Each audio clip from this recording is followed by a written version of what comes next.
Welcome to the Curious Voyager. It's lovely to have you here tonight. Wherever you are right now, tucked under a heavy blanket or lying on top of the covers because the room's gone a little warm, or maybe sitting up on a couch with one lamp still glowing in the corner, I want you to do almost nothing. Just settle in, let your shoulders drop a little further than they already have. There's nothing here you need to keep up with, nothing you have to hold on to. If your eyes are already heavy, let them close. The ideas will still be here, waiting, soft and patient, whether you hear all of them or only the first few. And before we begin to drift, I'm curious. Where in the world are you listening from tonight? What time is it in your corner of things? Somewhere it's late and raining. Somewhere it's the middle of a quiet afternoon. I love imagining all of you, scattered across the dark side of the planet, all settling in at once. If you'd like more nights like this one, a gentle like and subscribe really does help this sleepy little channel keep going. Small creators like me rely on it more than you'd think. And to those of you who've already subscribed, who come back night after night, thank you, truly. You make this little corner of the dark feel less empty. Now, I'll try, as I always do, not to make this so interesting that it keeps you awake. Though if it does, well, at least you'll have learned something strange and beautiful before morning. A fair trade, I think. So let's begin, shall we? Slowly. One quiet idea at a time. I want to start with something that is right now true of you, not a metaphor, not a thought experiment, something physically true of the body lying here in the dark. You are made of atoms. You know this. And inside those atoms, among other things, are electrons. Tiny, restless, impossibly small. There are something like 100 billion of them woven through the flesh and bone of you.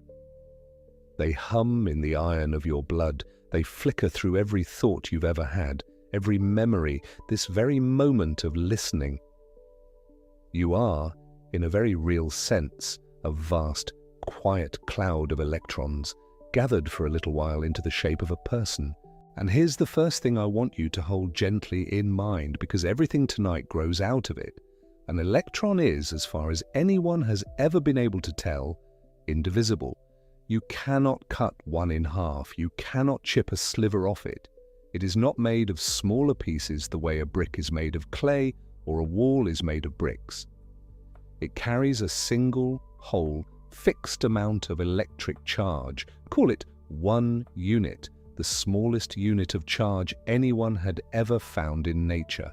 1 electron, 1 charge, whole and uncuttable, like a coin that simply cannot be broken into smaller coins, no matter how you try. Hold that thought. The indivisible electron. We'll come back to it later tonight, and when we do, something is going to be quietly impossible, and you'll feel that little tug of wonder. But not yet. No rush. We'll get there slowly. For now, I want to tell you about a rule that by the time we're done is going to crack open in a way that almost nobody outside of a few physics labs has ever really felt. Because most of what you've probably heard about the tiniest pieces of the world, even if you've heard quite a lot, turns out to be only part of the truth. A truth shaped by the world we happen to live in. And tonight, we're going to step very gently outside of it. Let me lay the rule out first, the way it's usually told. The way it would be told to you in any classroom, in any documentary, in any tidy little explainer. Here's how it goes. Everything in the universe, every particle that exists, comes in one of 2 kinds, just 2. 2 great families and nothing in between and nothing outside of them. And which family a particle belongs to changes completely how it behaves, how it moves, whether it's willing to share a space with its own kind, or whether it would rather do almost anything than be close. The first family we call fermions. These are loosely the matter particles, the bricks of the world. Electrons are fermions. So are protons and neutrons, the things that make up the hearts of atoms. If you're looking for the stuff that things are made of, the solid, the substantial, the parts of you that take up space, you're looking at fermions. And fermions have a peculiar, almost antisocial personality they refuse to share. Two identical fermions cannot occupy the same exact state at the same time. They will not pile up. They will not stack. Each one demands its own little address and will not tolerate a roommate. There's a name for this. The Pauli exclusion principle, named for the physicist Wolfgang Pauli. And it sounds dry written down like that, but the consequences of it are everywhere around you. It is, quite literally, why you don't fall through your chair. Why matter is solid at all, why atoms have structure, why the elements line up into that whole orderly table you might remember from school, each one different from the last. All of it comes from this stubborn refusal of fermions to share a state. The world has shape because the bricks won't overlap. That's the first family, the antisocial ones, the bricks. The second family we call bosons, and bosons are the opposite in temperament. Gregarious to a fault. Where fermions refuse to share, bosons positively love to crowd in. You can pile up as many identical bosons in the same state as you like, no limit, no objection. They'll gather together happily, all in lockstep, all doing the same thing at once.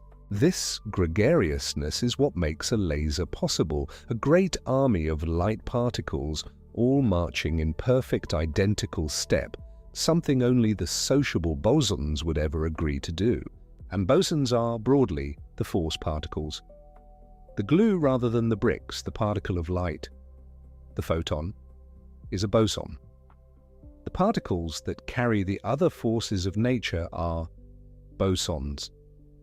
So if fermions are the stuff things are made of, bosons are, loosely, the stuff that holds the stuff together or pushes it apart.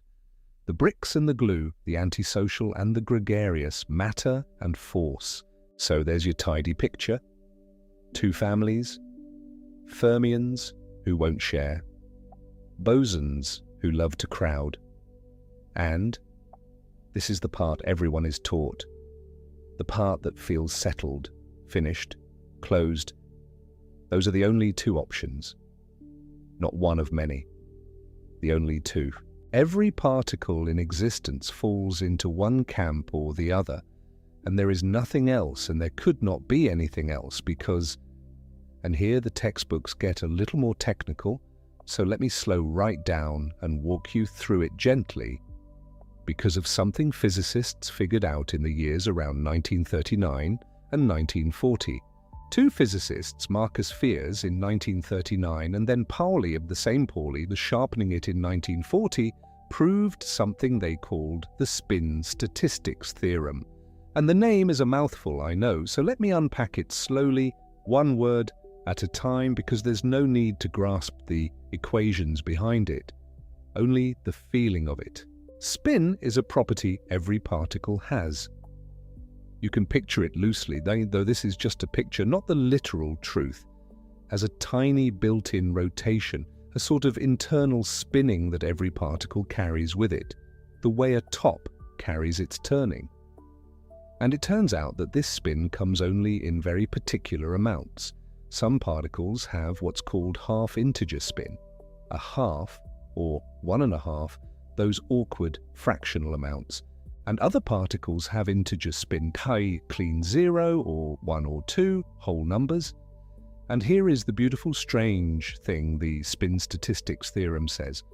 Those two kinds of spin map exactly onto those two families. The half-integer spinners, the half, the 1.5, those are always, every single one of them, fermions. The antisocial bricks and the whole number spinners, the 0, the 1, the 2, those are always bosons. The gregarious glue, there is no overlap, no exceptions. Half-integer spin means fermion, means won't share. Integer spin means boson, means loves to crowd. The personality and the spin are locked together, welded, two faces of the same coin. And there's one more layer to why physicists were so sure there were only two families. And I want to give it to you slowly because it's the hinge that everything tonight is going to turn on. So stay with me, softly, even if your eyes are closing. Imagine you have two identical particles, truly identical, not two that merely look alike, but two that are, in the deepest sense, indistinguishable, the way two electrons are utterly, perfectly interchangeable. Now imagine you swap them. You take particle A from over here and particle B from over there, and you trade their places. A goes where B was, B goes where A was. Now, because they were perfectly identical to begin with, the world afterward looks exactly the same as before. You couldn't tell by looking that anything happened at all. The arrangement is identical, and yet deep down in the mathematics that describes them, in the wave function, the quiet wave of possibility that stands in for where a particle is and what it's doing, something can change when you make that swap. Not the appearance, something subtler, a kind of internal bookkeeping. And the question is, what can that change be?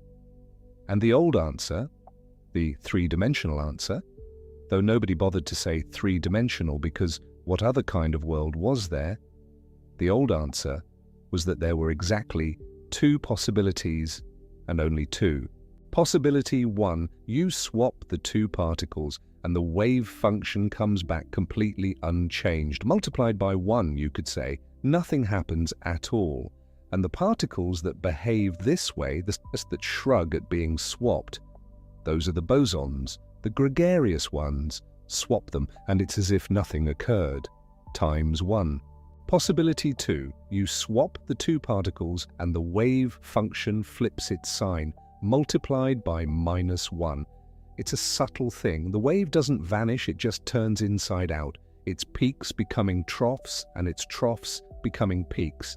And this little sign flip, this times -1, is the deep mathematical root of everything antisocial about fermions. It's where the refusal to share actually comes from. Swap two fermions and you get that minus sign, and that minus sign is what forbids them from ever occupying the same state. Times -1. And that was it. +1 or -1. Boson or fermion. Two doors, and physicists were certain, genuinely, provably certain, that there were no others. Because in 3 dimensions, when you work out the mathematics of what swapping can do, those are the only two answers the universe allows. +1 or -1. The world is built from gregarious glue and antisocial bricks, and that is the whole cast of characters. It's a lovely, complete picture, clean, finished, the kind of thing that feels like bedrock. And for most of a century, it was simply the truth, repeated in every classroom on Earth, and nobody had much reason to doubt it. But here's where it gets strange, and I'll say this softly, because it's the quiet hinge the whole night swings on. That picture, the two families, the +1 and the -1, the bricks and the glue and nothing else, the picture is not, it turns out, a fact about reality. It is a fact about 3 dimensions, about the particular shape of the space we happen to live in. We live in a world with 3 directions you can move, left and right, forward and back, up and down. And in a world built like that, with 3 directions, the mathematics of swapping really does close down to just those 2 answers. +1 or -1, boson or fermion. The binary you were taught is real, but it's real because of the room we live in, not because of some deeper law of the universe. And that means a quietly astonishing thing. It means that if you could change the shape of the space, or if you could take the world and flatten it, press it down from 3 dimensions into 2, into a perfectly thin sheet, a plane, a tabletop universe where particles can only move forward and back and left and right, but never, ever up and down, then the old proof no longer holds. The doors that were locked swing open. and a third kind of particle becomes possible, a kind that is neither fermion nor boson, a kind that the three-dimensional world simply has no room for. Let that settle for a moment. The two-family rule you were so confidently taught, it was never the whole story. It was the story of our particular three-roomed house. Flatten the house to a single floor, and a new tenant can move in. A tenant that, in our thick, three-dimensional world, could never have existed at all. These new particles, these two-dimensional creatures, these things that are neither brick nor glue, they were given a name, a slightly playful name, which I'll tell you the story of properly a little later, but I'll give it to you now so we have something to call them as we drift on. They're called anyons. Anyons, because when you swap two of them, the wave function doesn't have to multiply by +1, and it doesn't have to multiply by -1. It can multiply by very nearly anything in between, any angle, anyons. And now I want to tell you the single, strangest, loveliest thing about them. The thing this whole long night is really about. The thing I want you to carry down into sleep with you, even if you forget everything else. When you swap two of these anyons, when you take one and move it around the other and trade their places, the universe keeps a record of it. I mean that almost literally. The act of swapping leaves a mark, not on their appearance. Remember, they're identical, so afterward everything looks exactly as it did before, just as with the fermions and bosons. The mark is in that quiet inner bookkeeping, the wave function, the wave of possibility. The swap changes it. And here is the part that I find genuinely hard to believe, even knowing it's true. The change does not undo itself when you swap them back. Think about how strange that is. With ordinary things, the things of our thick, three-dimensional world, moving something away and then bringing it home leaves no trace. You walk across the room and walk back, and you've left no record written into the air. You're simply where you started. Round trips erase themselves. That's how the world we know behaves. The universe doesn't keep receipts for journeys that end where they began. But not here, not for these.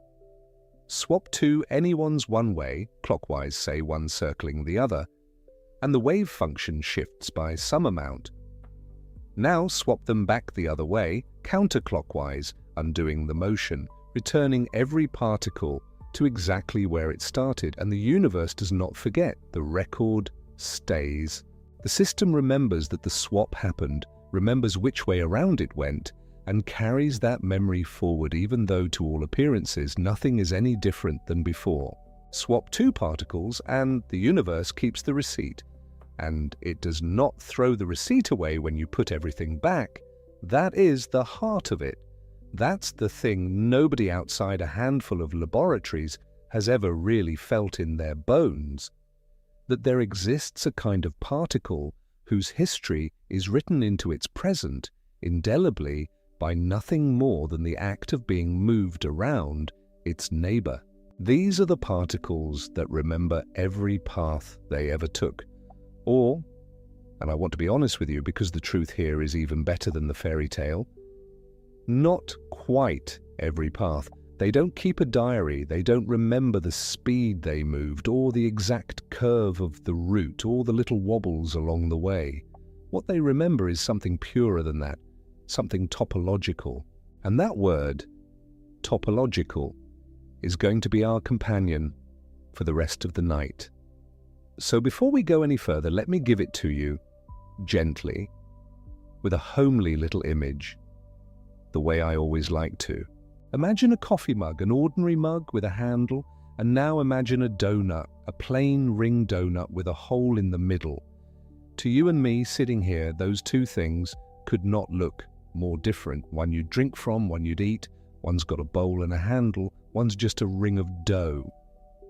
But to a topologist, a mathematician who studies shape in a very particular, very forgiving way, a coffee mug, and a donut are secretly the same thing. Here's why. Imagine the mug were made of something soft, like clay or putty, that you could squish and stretch but never tear and never glue. Could you reshape that soft mug into a donut without ever ripping it or punching a new hole or sealing an old one? And it turns out you can. The bowl of the mug squashes down flat, and all the material slowly migrates around into the handle, and the hole that was the handle becomes the hole of the donut. One smooth reshaping, no tearing, no gluing, and the mug has become a donut. So to a topologist, they're identical. They have the same number of holes, one hole each. And in topology, that's what counts. Not the bowl, not the handle, not the precise shape, just the holes. Just the things about a shape that you cannot change without tearing or gluing. The deep, stubborn features that survive any amount of gentle squishing and stretching. That's what topological means. It means caring only about the deep features that survive smooth, gentle reshaping. The number of holes, the way things are connected or knotted or linked. Not the exact path, not the wobbles, not the speed, only the unbreakable, unsmoothable truth underneath. And now with that little image in hand, I can tell you more precisely what these anyons remember. They don't remember the wiggly geometric details of how they were moved. They remember the topology of it.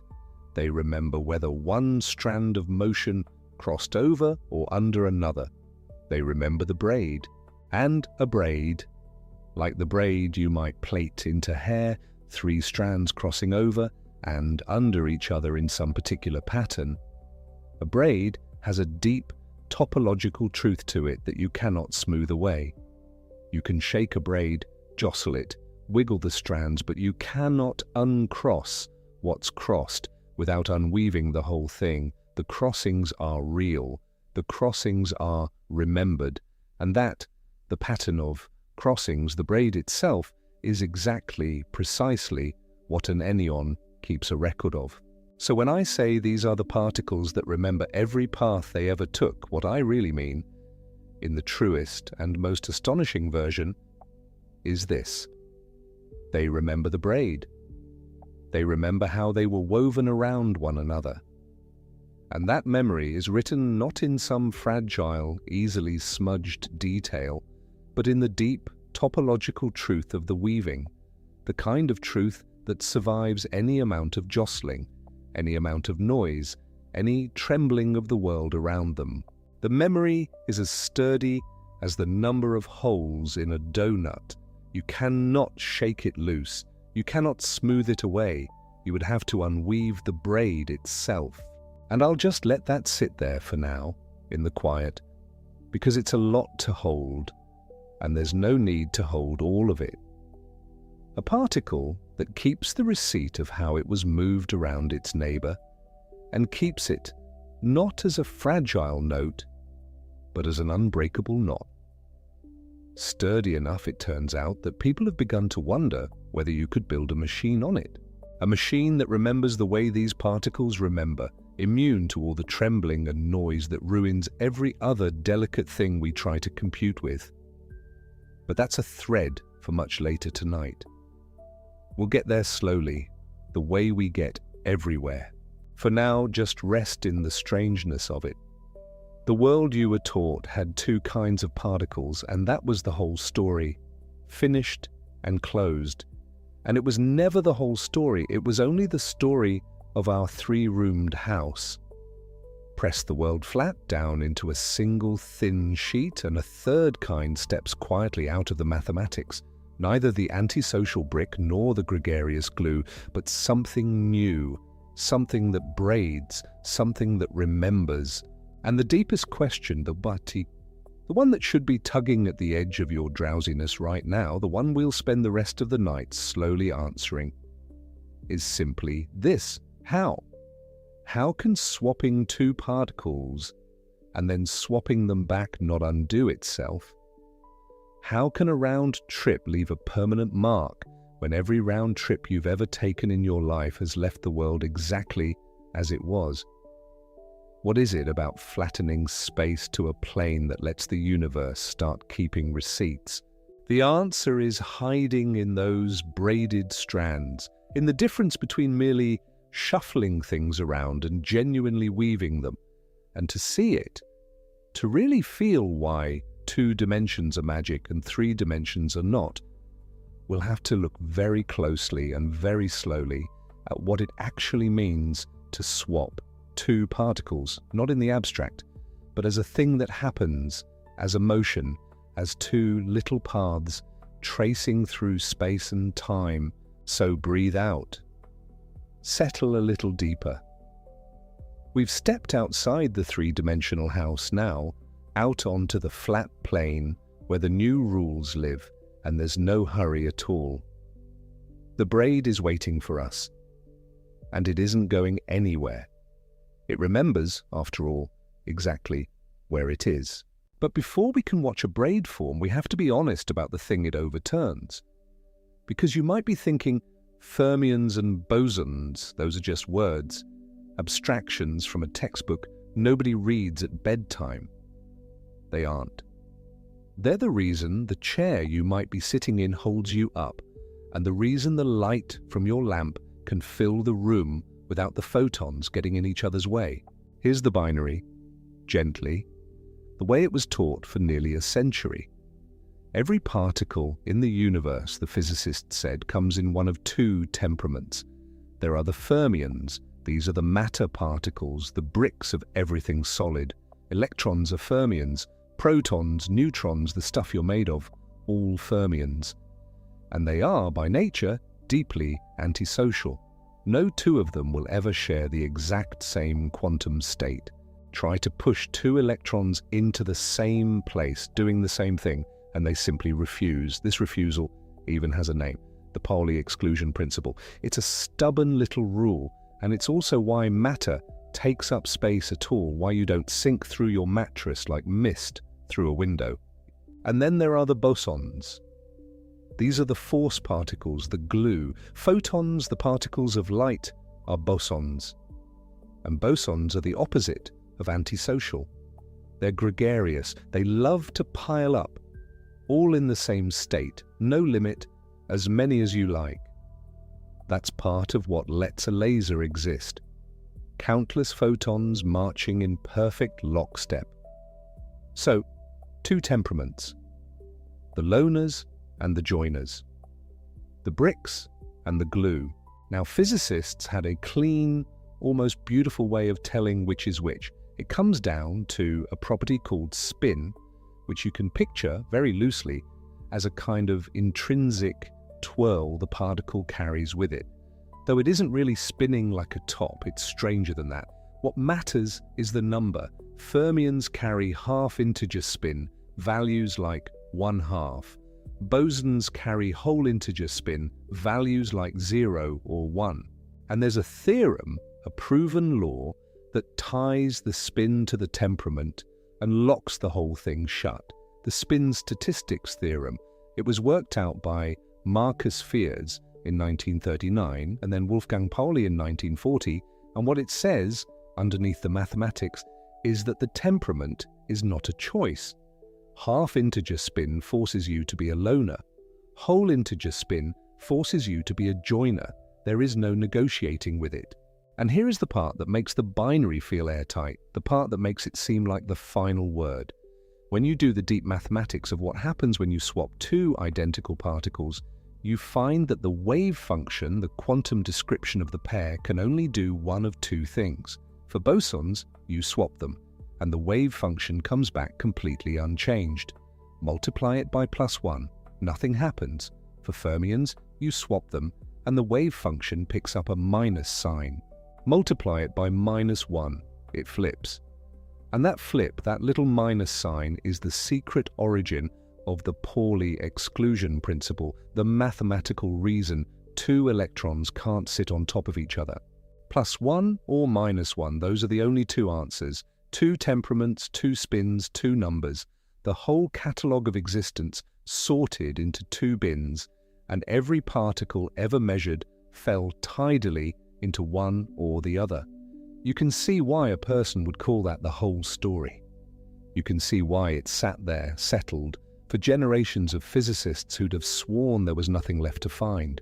But I want you to notice something, half asleep as you may be. I want you to notice the question nobody thought to ask. Why 2? Why exactly +1 and -1 and nothing in between? Where did that hard, clean either-or come from? And the answer, when it finally arrived, was almost embarrassing in its simplicity.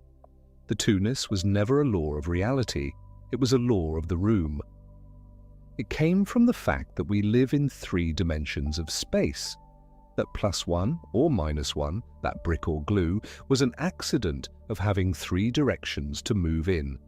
It was the shape of our house leaking into our physics, and we mistook it for the shape of the world. So flatten the house, take all that roominess, all that up and down and side to side and back and forth, and press it down until there are only 2 directions left, a plane. A flat, thin sheet like the surface of a still pond, except there is no up out of it and no down beneath it. There is only the sheet and the things that live on the sheet. And on that sheet, the question why 2 suddenly has a different answer. Because on a flat plane, you are no longer restricted to +1 or -1. The wave function, when you swap 2 particles, can pick up any phase at all. Any angle on the circle between the bosons nothing and the fermions flip. And so 2 clever physicists in 1977, John Magne Leinaas and Jan Myrheim, working quietly far ahead of everyone, showed exactly this in the mathematics. In 2 dimensions, the temperaments of identical particles need not be limited to the old 2 options at all. A whole continuum opens up in between. They were largely overlooked at the time. The world wasn't ready to hear that the catalogue had a 3rd drawer. Then in 1982, Frank Wilczek gave the new creatures a name, and the name is a small joke that has lasted 40 years. Because the exchange phase could be any angle, any value at all, he called them anyons, the particles whose swap can be anything. Say it slowly to yourself in the dark, anyone. But the name is the easy part. The thing that makes an anyon worth losing your sleeplessness over is what that swap actually does, because for the fermion and the boson, the swap was a kind of bookkeeping, a sign that flickered and, if you swapped again, flickered right back. Swap a fermion pair twice and you've multiplied by -1 twice, and -1 times -1 is +1, and you're exactly where you started. The slate wipes clean. The round trip undoes itself, as round trips always have. For an anyon it does not. Swap 2 anyons on that flat sheet and the universe keeps the receipt. The wave function changes, picks up its strange in-between phase, and that change is a real, physical event recorded into the state of the system. And here is the thing that should follow you down into sleep tonight. Swap them back, return them to exactly where they began, every particle home in its original spot, and the receipt does not tear up. The memory does not erase. The system has been somewhere, and it knows it, and putting everything back in its place does not unknow it. The journey leaves a mark that the destination cannot remove. That is the heart of it. That is the whole mystery in a single sentence. Round trips in 2 dimensions do not have to return you to where you began. And to even begin to make peace with how that could possibly be true, we have to borrow an idea from a corner of mathematics that sounds intimidating, but is really very gentle and very old and perfectly suited to a sleepy mind. It's called topology. And the famous joke about topology, the one mathematicians tell, is that a topologist can't tell the difference between a coffee mug and a donut. Sit with that for a moment. A coffee mug and a donut. They look nothing alike. One holds your tea, one you dunk in it. But to a topologist, they are the very same object because each one has exactly one hole. The mug's hole is in the handle. The donut's hole is in the middle. And topology says, If you imagine the mug were made of soft clay, you could squash and stretch and reshape it slowly without ever tearing it or punching a new hole until it became the donut. The handle's hole just widens, the cup part flattens and fills in, and there's your donut. Same hole, same shape, in the only way topology cares about. Because that's the whole secret of topology. It doesn't care about shape, not the way you and I do. It doesn't care about distances or angles or how round or pointed a thing is. It cares only about what you cannot change without tearing. It cares about holes, about connections, about what's woven through what. You can dent it, stretch it, wiggle it all you like, and as long as you don't cut and don't glue, topology says nothing has happened, nothing that matters. But put in a hole or take one out, and everything has changed, and that, fellow voyager, is the key that's going to unlock everything still ahead of us tonight. Because the memory inside an enneon isn't written in shapes, or in distances, or in the precise wiggling path the particles took as they moved around each other. It's written in topology, in what got woven through what. So let's talk about why 2 dimensions makes all the difference. Imagine you're watching 2 particles move through ordinary space. They start some distance apart. They travel toward each other, they pass, and they end up on the other side.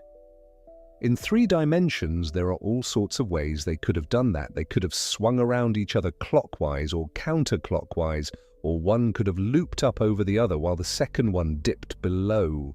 And here's the key thing about 3 dimensions. All of those paths, every single one, can be smoothly deformed into each other.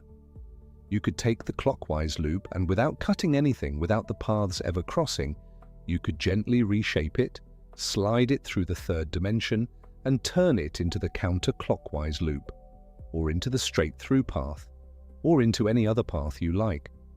They're all secretly the same, all connected, all equivalent if you have enough room to maneuver. This is why the exchange of 2 identical particles in 3 dimensions comes back to the same state it started from when you do it twice.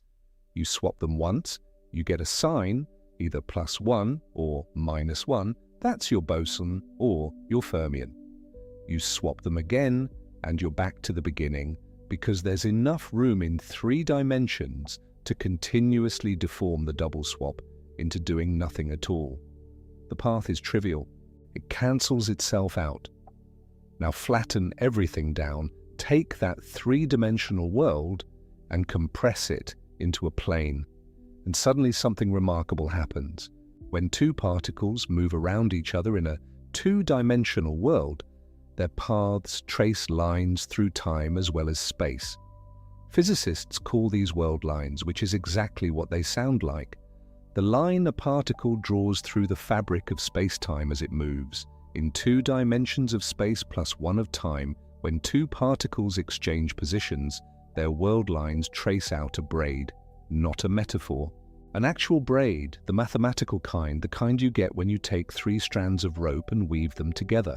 One world line curves around the other, and the result is a pattern of crossings, each crossing recording whether one strand went over or under. And here is where 2 dimensions become special in a way that 3 never can be. In 3 dimensions, a strand can always slip past another strand by moving in the extra direction. You can always lift one world line up and over the other, unweaving the braid, smoothing it out until the crossings vanish. There's a whole extra dimension of room to work with, but in 2 dimensions, there is no extra room. The plane is all there is. If one world line crosses over another, that crossing is permanent.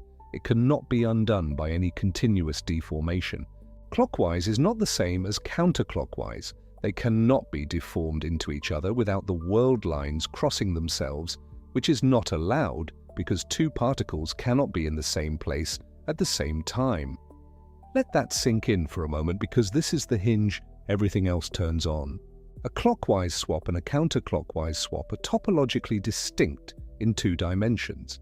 They are genuinely, irreducibly different events. And when you braid 2 world lines around each other twice, you do not come back to where you started. Not in general, The braid remembers the crossings, the order in which the crossings happened, which strand went over which went under. All of that is encoded in the topology of the resulting braid.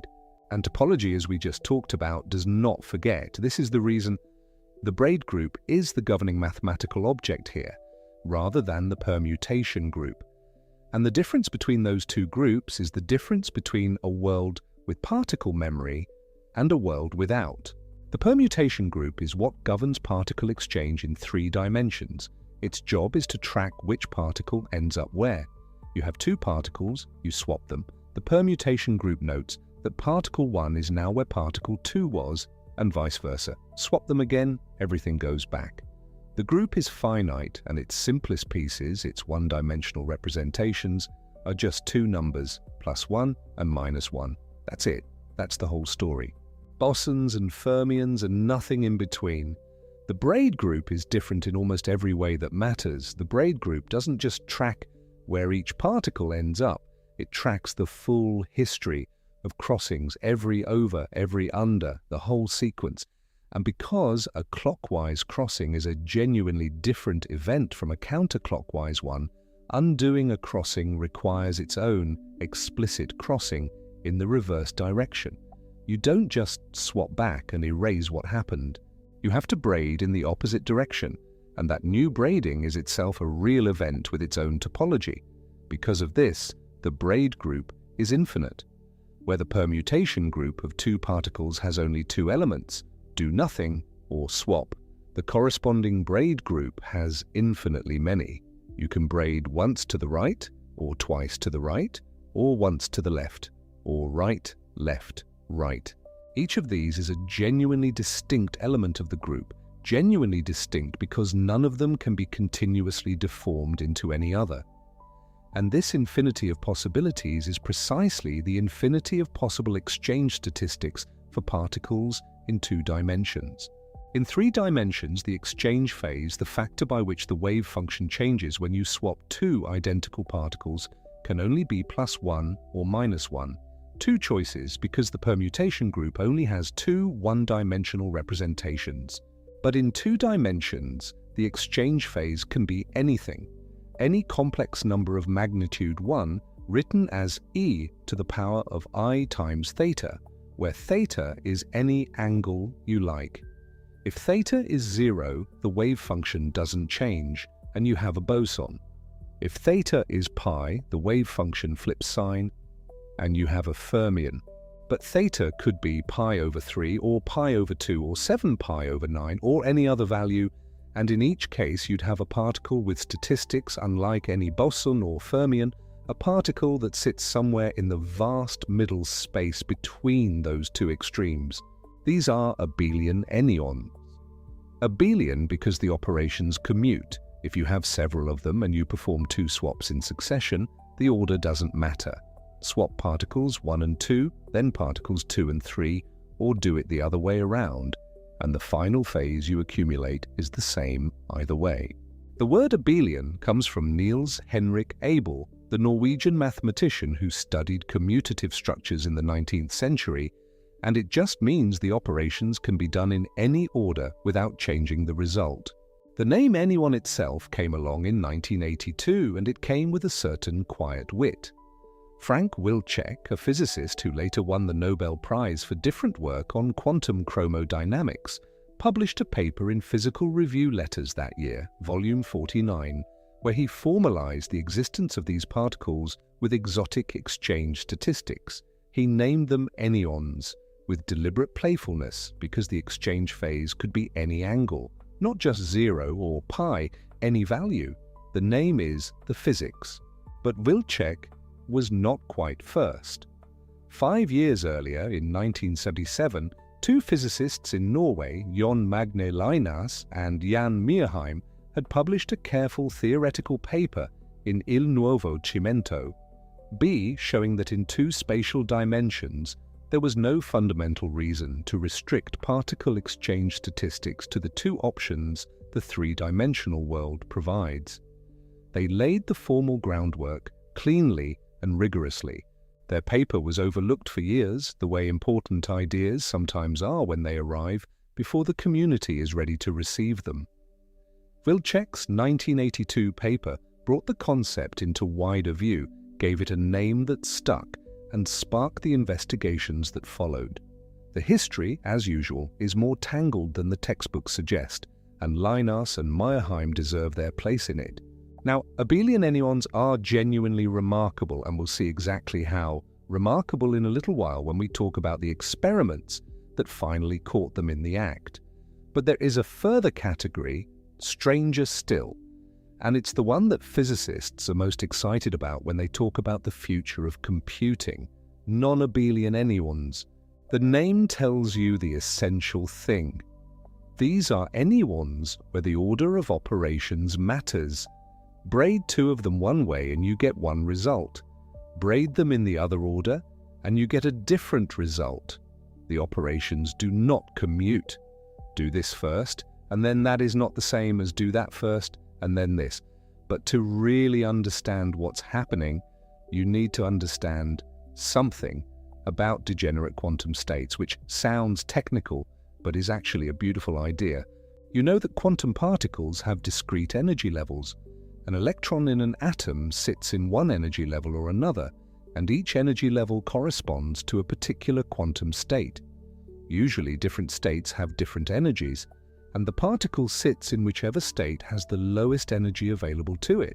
But sometimes multiple distinct quantum states share exactly the same energy. Physicists call this degeneracy. The states are different in every meaningful sense. They represent physically distinct configurations, but they cost the same amount of energy, so there is no energetic reason to prefer one over another. The system can be in any of them or in a quantum superposition of them without anything needing to change. Non-abelian anyons live in a system that is fundamentally degenerate in this sense. When you bring several of them together, the ground state of the whole system, its lowest energy configuration, is not a single unique state. It is a whole family of states, all with the same energy, all distinct, all physically real. You can think of this family of states as a space, a vector space in the mathematical sense, with many possible directions. The system exists somewhere in that space. Now, when you braid two non-abelian anyons around each other, something remarkable happens. The system doesn't just pick up a phase factor, a number that multiplies the wave function. Instead, the whole quantum state rotates into a different direction within that degenerate space. Braiding is not multiplication by a number. Braiding is multiplication by a matrix. And matrices, as any student of linear algebra knows, generally do not commute. Multiply matrix A by matrix B and you get one answer. Multiply matrix B by matrix A and you typically get a different one. The product depends on the order. This is why the order of non-abelian braiding operations matters. Each braid applies a matrix to the quantum state. Do braid A and then braid B, and you've applied matrix A followed by matrix B, which is the product BA, and if you take matrix B first and then matrix A, you've applied matrix B followed by matrix A, which is the product AB. In general, AB and BA are not equal. The two sequences of braids leave the system in different quantum states. Stay with that for a moment. This is not a small thing. When you braid two non-abelian anyons in one direction, the whole collective quantum state of the system shifts. It moves into a new position in that degenerate space. You haven't changed the energy. You haven't disturbed any individual particle in a way that local noise could reach. But the global state has changed quietly and precisely, guided only by the topology of the braid you performed. And if you then braid them in the other order, you get a different global state. If you perform a whole sequence of braidings, each one in a chosen direction and a chosen order, you can steer the quantum state through that degenerate space with exquisite control. This is, as it turns out, the entire basis of topological quantum computation. We'll come back to it in detail. For now, let it sit like a seed. The ability to steer a quantum state by braiding without ever touching the state directly. without ever exposing it to the local disturbances that destroy ordinary quantum information. But we are getting ahead of ourselves slightly. Non-abelian anyons are the frontier, still being hunted in the laboratory. Let us first follow the path that was actually traveled, which is slower and more human and more beautiful for being so. The story of how physicists came to believe anyons might actually exist, rather than being a beautiful mathematical toy, begins with something that happened in a laboratory in 1982, the same year Wilczek named these particles, though in a completely different corner of physics. It begins with a strange thing that nobody expected to find. Daniel Tsui and Horst Störmer were physicists at Bell Labs. Horst Störmer, in particular, had been working with very pure semiconductor samples, so pure and so carefully crafted that they were among the cleanest materials ever made by human hands. Pure in the sense that almost no impurities, no misplaced atoms, no defects of any kind interrupted the orderly crystal structure. When you made a material this pure, you could put electrons into it and watch them move with almost no interference, no bumping into obstacles, almost frictionless. What Tsui and Störmer did, working with experimental physicist Walter Gossard, was to chill one of these pure semiconductor samples down to temperatures close to absolute zero, which at that point is almost unimaginably cold, just a fraction of a degree above the point where thermal motion itself effectively ceases, and they applied an enormous magnetic field perpendicular to the sample. The electrons in the sample were already confined to an extremely thin layer at the interface between two different semiconductor materials, essentially forced into two dimensions, which is why this setup is called a two-dimensional electron gas. And in this two-dimensional, ultra-cold, ultra-clean environment, with the strong magnetic field pressing down, something extraordinary happened when Tsui and Störmer looked at a particular measurement called the Hall conductance. Conductance in a material measures how easily electrical current flows when you apply a voltage. In the quantum Hall regime, physicists had already found by that point that the Hall conductance came in very precise, very stable steps, fixed at integer multiples of a particular fundamental constant made from the electron's charge and Planck's constant. This was the integer quantum Hall effect, discovered 2 years earlier, and while it was already remarkable for the precision and stability of those steps, it was still something you could tell a sensible story about. Electrons moving in a magnetic field, forming discrete circular orbits, filling them up one by one. But when Tsui and Störmer cranked the magnetic field up high enough and the temperature down low enough, they found a Hall conductance plateau that was not at an integer multiple of the fundamental unit. It was at 1/3 of it, a fraction. And not just any fraction, a clean, exact, stable fraction, 1/3. Published in Physical Review Letters, Volume 48 in 1982, this discovery was, in the words of the Nobel Committee that would eventually honor it, an unexpected and inexplicable phenomenon. Nobody had predicted it. Nobody's theory accounted for it. And the reason nobody had predicted it is that it required something that physicists had not thought to allow for: electrons cooperating. In the integer quantum Hall effect, you could, with some simplification, think of the electrons as essentially independent, each doing its own thing in the magnetic field. But the 1/3 state, the fractional quantum Hall effect, could only arise from electrons interacting with each other so strongly, so collectively, that the whole system had to be treated as one object. The electrons were no longer individuals. They had merged, in some profound sense, into a collective quantum fluid. And the elementary excitations of that collective fluid, the smallest disturbances you could make in it, the analogues of what individual electrons were, in the simpler case, these excitations did not carry the charge of an electron. They carried 1/3 of the charge of an electron. Think about that for a moment while you settle more comfortably wherever you are.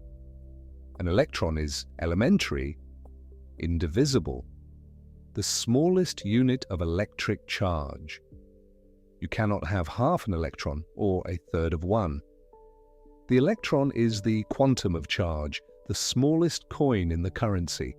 And yet here, in this strange, flat land of cold electrons and strong magnetic fields, the things that moved around and carried the current were objects with a charge of 1/3, a fraction of the indivisible. The trick, and it is a beautiful one once you see it, is that the fractional charge isn't carried by a single electron. It's carried by a collective ripple in the electron fluid. Imagine a crowd of people in a stadium doing the wave. The wave travels around the stadium, but no individual person moves more than a foot or two. What moves is the pattern, the collective motion, not any single body. The wave is real, it travels, it has a location, but it is a property of the whole crowd, not of any one person. These fractional excitations are something like that wave. They are real, they move, they carry charge, but their charge is a property of the collective state of all the electrons together, not of any single electron. A physicist would call them quasiparticles, quasi in the sense of resembling particles without being fundamental particles. It was Robert Laughlin who, in 1983, gave the theoretical framework that explained how this was possible. His paper in Physical Review Letters, Volume 50, presented a wave function, a mathematical expression describing the quantum state of all the electrons together in the 1/3 fractional quantum Hall state. The Laughlin wave function, as it came to be known, was an inspired guess built on physical intuition, and it captured the essential structure of the collective state with extraordinary accuracy. It explained why the filling factor was 1/3, why the Hall conductance was 1/3 of the quantum unit, and it predicted that the quasi-particle excitations carried a charge of E/3, 1/3 of the electron's charge. For this work, Robert Laughlin shared the Nobel Prize in Physics in 1998 with Daniel Tsui and Horst Störmer, whose experiment had revealed the phenomenon in the first place. But there was something in Laughlin's wave function, something implicit in the structure of the fractional quantum Hall state that went beyond mere fractional charge. Something that Laughlin's wave function was hinting at, but that took years more to fully appreciate. These quasi-particles, these fractional excitations, were not just particles with unusual charges, they were anyones.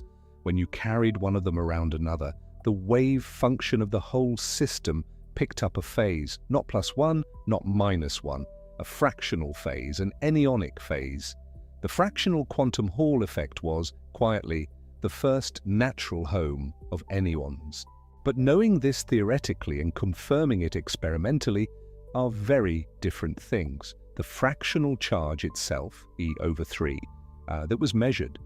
In 1997, two independent experiments, one at the Laboratoire de Physique de l'École Normale Supérieure and the Centre de Nanosciences et de Nanotechnologie, C2N-CNRS, in the Paris region, led by D.C. Glattli and colleagues, including L. Samina Dayar, D.C. Glattli, Y. Jin, and B. Etienne, and another at the Weizmann Institute in Israel by Reznikov and De Picciotto and their collaborators, used a technique called shot noise measurement to confirm that the charge carriers in the fractional quantum Hall state really did carry 1/3 of the electron's charge. Shot noise is the electrical equivalent of listening to rain. Individual charged particles arriving at a detector make tiny random fluctuations in the current, and the size of those fluctuations tells you the charge of the individual particles. The experiments were careful, independent, and clear. The charge was E/3. Laughlin had been right about that. But fractional charge and fractional statistics are two different things. You can imagine a particle with fractional charge that is still an ordinary fermion or boson in its exchange behavior. The charge and the statistics are, in principle, independent properties. Measuring fractional charge confirmed part of the prediction. It did not confirm anyonic exchange statistics. To confirm the statistics, you had to actually catch two of these quasi-particles exchanging, or equivalently, interfering with each other in a way that depended on their statistics. And that was enormously difficult.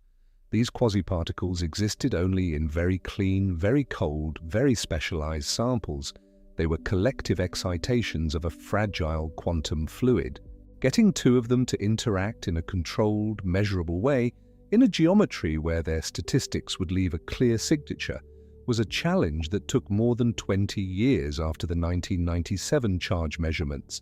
It took until 2020, and when it finally happened, it happened twice, in two different ways, in two different laboratories, in the same year. That doubling is not a coincidence, and it is not accidental. It is the way physics sometimes works when an experimental goal has been understood and pursued long enough that multiple groups converge on it simultaneously, each from a slightly different direction, each with a slightly different technique. The first confirmation came in April of 2020, published in the journal Science, Volume 368. The group was centered at the École Normale Supérieure and C2N-CNRS in Paris, the same institutional lineage as the 1997 shot noise work, and it was led by H. Bartolomei and M. Kumar and A. Marguerite and D.C. Glattli, along with several other collaborators. Their experiment was beautiful in its conceptual simplicity, though fiendishly difficult in practice. They built what you might call an anion collider, not a collider in the high-energy sense, not something that smashes particles together and looks for debris. A collider in the statistical sense, a device that brings two anyons together at a beam splitter, a tiny constriction in the quantum Hall device where quasi-particles have a choice of two paths and measures how they behave when they meet. Here is the key idea. When two ordinary particles arrive at a beam splitter from opposite sides, what happens depends on their statistics. Fermions, because of the Pauli exclusion principle, actively avoid ending up in the same final state. If two fermions arrive at a beam splitter, they tend to leave in opposite directions. They antibunch. This is the fermionic tendency toward exclusion that we talked about earlier, the antisocial particle behavior. Bosons do the opposite. Two bosons arriving at a beam splitter tend to leave together in the same direction. They bunch. This is a famous effect in quantum optics called Hong-U-Mandel bunching, after the physicists who demonstrated it with photons in 1987. It's a direct consequence of the symmetric, gregarious nature of bosonic statistics. What about anyons? An abelian anyon with an exchange phase of theta, somewhere between 0 and pi, should behave in an intermediate way, not fully anti-bunching like a fermion, not fully bunching like a boson, but something in between, in a way that depends precisely on the value of theta. The statistics are written in the bunching pattern.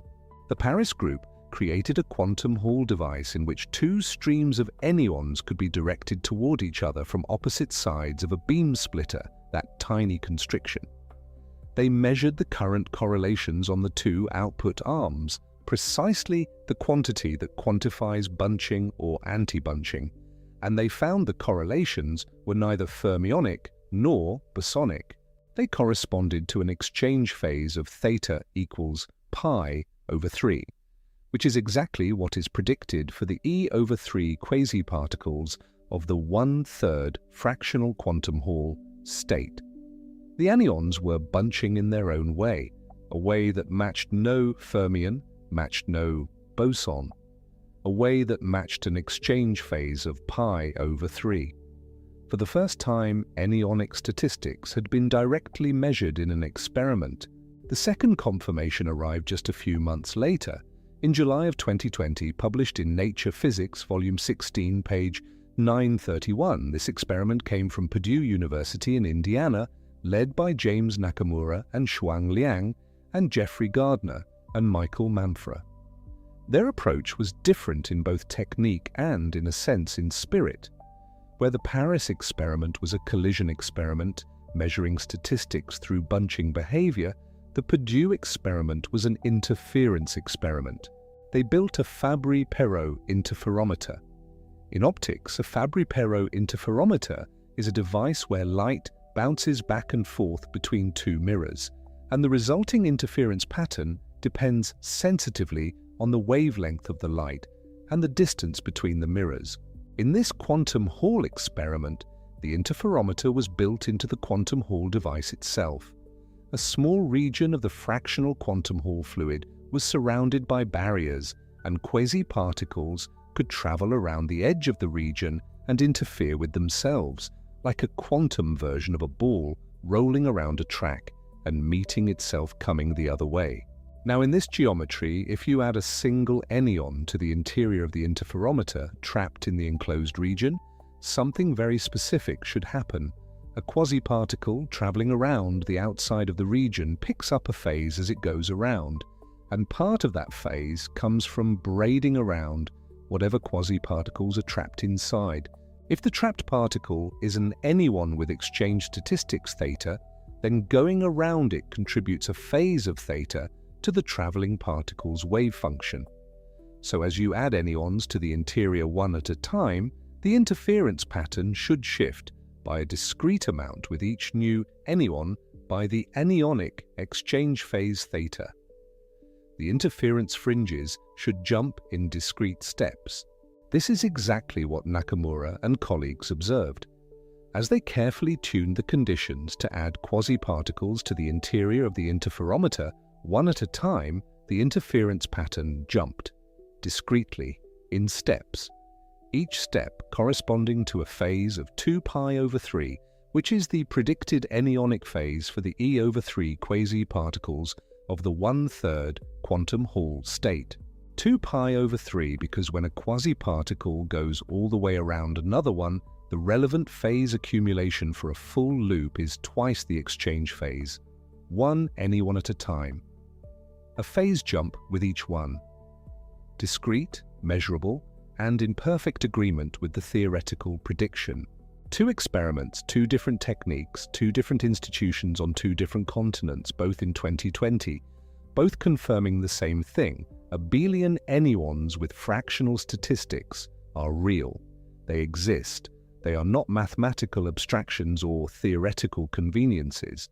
They live in the fractional quantum Hall fluid, they carry fractional charge, and when they are swapped or braided around each other, the quantum state of the system changes in exactly the enyonic way by exactly the predicted enyonic phase.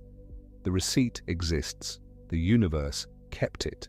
And it is at this point, as you may already be feeling, that a question surfaces naturally and gently. If enyons were confirmed in 2020, if the exchange statistics were measured, if the phase jumps were observed, then why isn't your phone built from topological quantum hardware? Why aren't there headlines every week about the coming age of noise-proof computing? The answer is quiet and honest, and a little interesting in itself. Because what was confirmed in 2020 was the abelian kind, the phase multiplying kind, where swap 2 of them and the wave function picks up a number, beautiful and real and deeply significant as a confirmation of fundamental physics.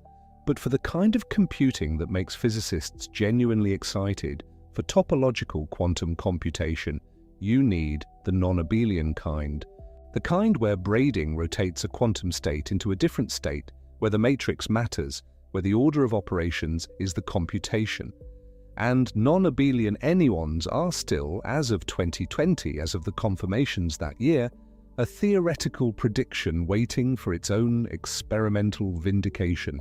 The leading candidate lives in a different corner of the fractional quantum Hall family, not at the 1/3 filling factor, but at the 5/2 filling factor, written as n equals 5 over 2. This state was observed experimentally in 1987, but its theoretical explanation was murkier and stranger than the 1/3 state. In 1991, 2 physicists named Gregory Moore and Nicholas Reed proposed a theoretical wave function for the 5/2 state, now called the Moore-Read state or sometimes the Pfaffian state, after the particular mathematical structure in the wave function.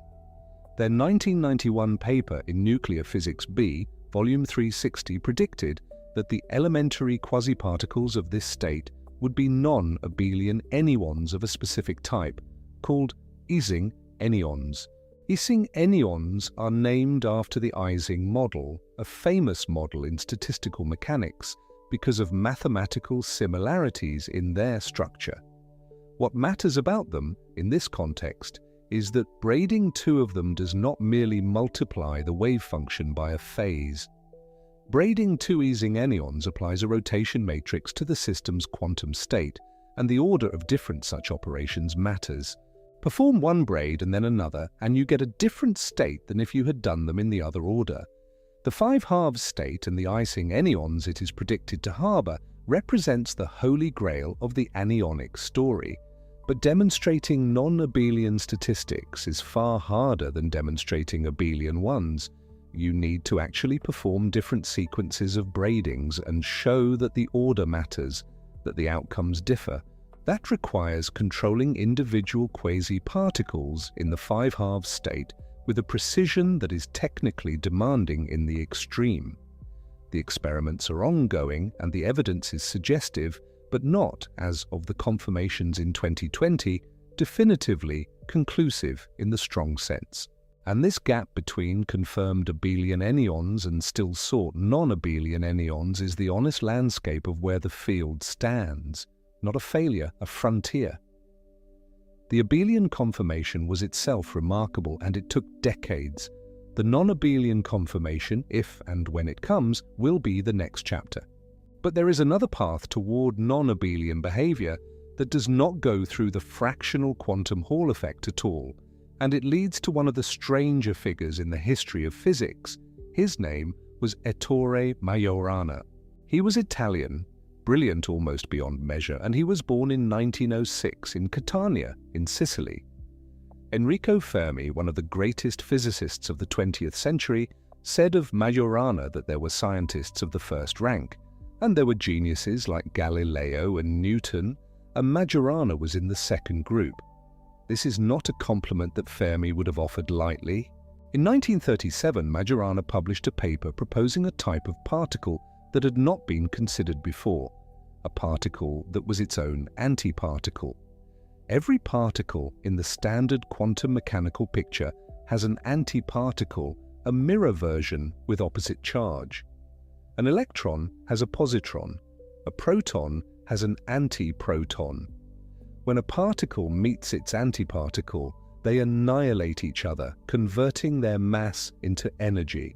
But Majorana showed that the equations of quantum mechanics allowed for a particle that was perfectly symmetric. Its antiparticle was itself. Such a particle, electrically neutral and its own mirror image, could exist as a consistent solution to the fundamental equations. Physicists call these Majorana fermions or Majorana particles. In 1938, Ettore Majorana boarded a ship from Palermo to Naples and was never seen again. He was 31 years old. What happened to him is not known. The ship arrived. He was not on it. His luggage was found in his cabin. There were letters he had written before boarding, cryptic, suggesting a kind of finality. But no body was found, no wreckage, no witnesses. He simply ceased. The mystery has never been resolved, and it lends his name a particular melancholy. His theoretical prediction, the self-antiparticle, was not forgotten. But it took many decades and a very specific context to find its way into the anionic story. The connection came through condensed matter physics, through the study of superconductors and what happens at their edges. Certain superconductors, under certain conditions, are predicted to host what are called Majorana zero modes.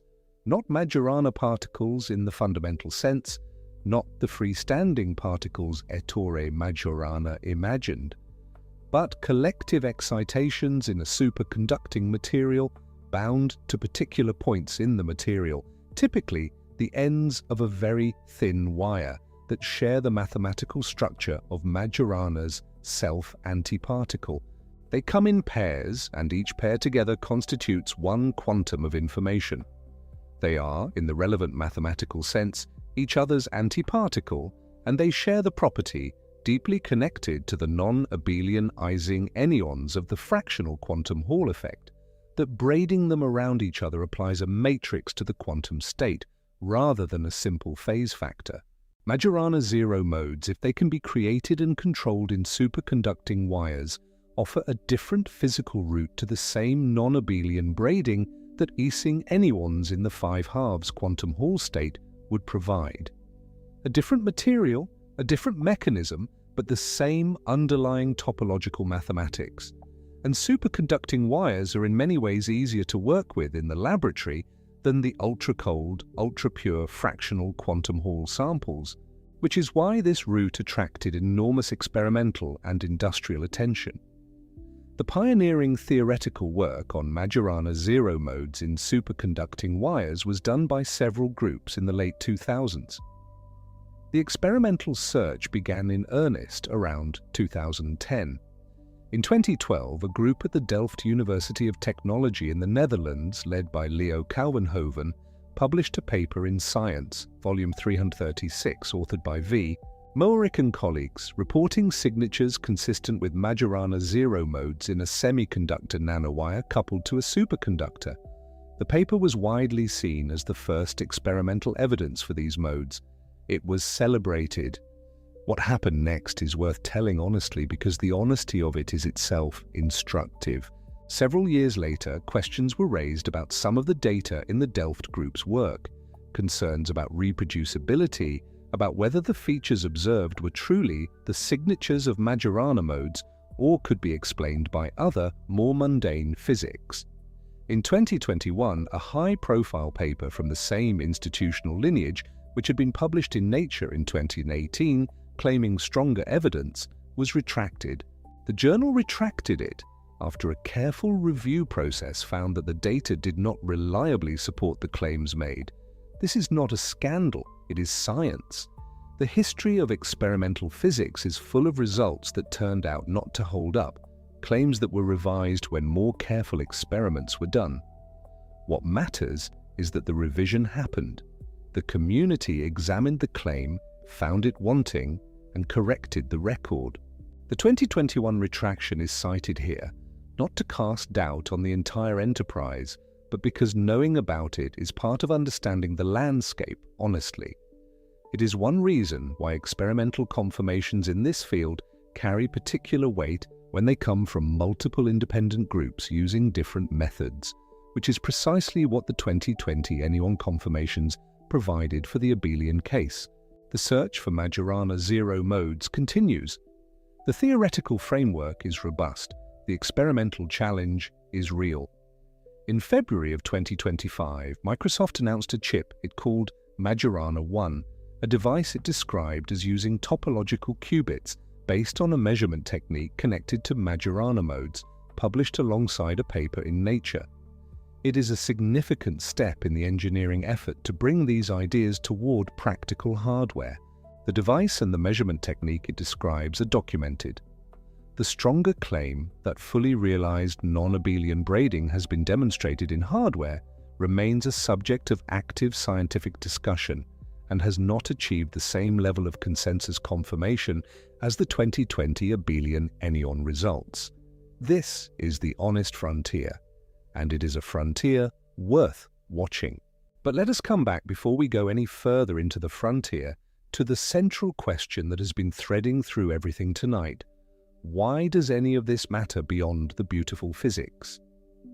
What is the machine that this memory is being built to power? And why is the topology, the braiding, the non-abelian non-commutativity so essential to it? Because this is where all the threads, the braid group, the degenerate space, the order-dependent operations come together into a single coherent picture. The problem with quantum computers, the deep central engineering nightmare problem, is decoherence. A quantum computer works by keeping quantum information alive in superposition, in those delicate states where a qubit is simultaneously 0 and 1, and manipulating those states with exquisite precision. The difficulty is that quantum states are fragile. Any interaction with the environment, any stray photon, any vibration, any electromagnetic fluctuation, any of the ordinary thermal noise that permeates any physical system above absolute zero can disturb the state, collapse the superposition, corrupt the information. This is decoherence, the process by which quantum information leaks into the environment and is lost. Every conventional approach to quantum computing is fundamentally a fight against decoherence. You cool the system to near absolute zero to reduce thermal noise. You shield it from electromagnetic interference. You develop error correction codes that detect and fix errors as they happen. These are real achievements and real progress has been made. But the fight is constant, the decoherence is always present, and the error rates in current quantum hardware, though improving, remain high enough that most quantum algorithms require enormous numbers of extra qubits just to perform error correction on the working qubits. Topological quantum computation, proposed chiefly by Alexei Kitaev in work from 1997 and later formalized in a landmark paper in Annals of Physics, volume 303 in 2003, and developed further with Michael Friedman, Michael Larson, and Zhenggen Wang in a paper in the Bulletin of the American Mathematical Society, volume 40, in 2003 offers a different strategy. Not better shielding, not better error correction, something more fundamental. The idea is to store quantum information not in any local property of any individual particle, but in the global topology of a collection of non-abelian anyons, in the braid itself. Here is what that means in practice. Imagine you have several non-abelian anyons sitting in your two-dimensional material, separated from each other. The quantum information you want to protect is encoded in which of the degenerate ground states the whole system occupies. That degenerate ground state space has many dimensions, and the information is a vector in that space, a direction. No individual anyon carries the information. No local property of anyone encodes it. The information is spread across all of them, distributed in the collective quantum state of the entire system, accessible only by looking at all of them together. What happens if a stray photon disturbs one anyon? It might wiggle one of them slightly, it might change a local property, but local perturbations cannot change the global topology of the state. The information is hidden from local noise in exactly the same way that the number of holes in a donut is hidden from local dents and scratches. You can dent a donut, you can scratch it, you can reshape its surface in all sorts of ways, and it still has one hole. To change the number of holes, you have to do something globally catastrophic. You have to cut it or glue it. Short of that, all the local perturbations in the world leave the topology unchanged. This is intrinsic error protection, not error correction applied on top. Protection built into the very structure of how the information is stored. The information lives in a topological invariant, a property that is unchanged by any continuous local perturbation. Decoherence, which is a local process, cannot corrupt it. And to perform computations to actually manipulate the quantum information, you braid the anyons around each other. Each braiding operation applies one of those non-commuting matrices to the quantum state, rotating it within the degenerate space, moving the information vector from one direction to another in a precise and controlled way. The sequence of braidings is the program. The topology of the braid encodes the computation. And here, finally, is the deepest sense in which the particles remember. The state of the system after a sequence of braidings depends only on the topology of the braid performed, not on how fast the anyons moved, not on the precise shape of their paths, not on small wobbles or vibrations as they traveled, only on the topological structure, which strand crossed over which, in which direction, in which order. Two braid sequences that look geometrically different but are topologically equivalent, smoothly deformable into each other without cutting, produce exactly the same final state. Two braid sequences that are topologically distinct, that cannot be deformed into each other, produce different final states. The physics is blind to everything except the topology. The information is in the knot, not in the shape of the string, or the tension in it, or the speed at which it was tied. In the knot itself, in the topological class of what was woven through what. This is why the title says these particles remember every path they ever took. The word remember here is precise and literal. The quantum state of the system carries the record of the braid that was performed, and unlike ordinary quantum information, which is delicate and easily erased by the slightest interaction with the world, this record is topologically protected. It persists not because it is carefully shielded, but because it is encoded in a property that local perturbations simply cannot reach. So, we have been speaking for a while now about something that lives in the geometry of paths, in the weaving of world lines through a flattened space. We have spoken about why 2 dimensions make memory possible in a way 3 dimensions do not. We have spoken about braids and phases and the deep infinite structure of the braid group that holds a permanent record of every crossing ever made. But here is a question that has been quietly waiting at the edge of all of this. Where do you actually find one? An anyone is not a particle you can simply hold up to the light. It is not something that arrives from a particle accelerator or falls out of a cloud chamber or gets discovered by pointing a telescope at a distant galaxy. The conditions that anyone's require are extreme and specific and strange, even by the standards of physics, which already tolerates a great deal of strangeness.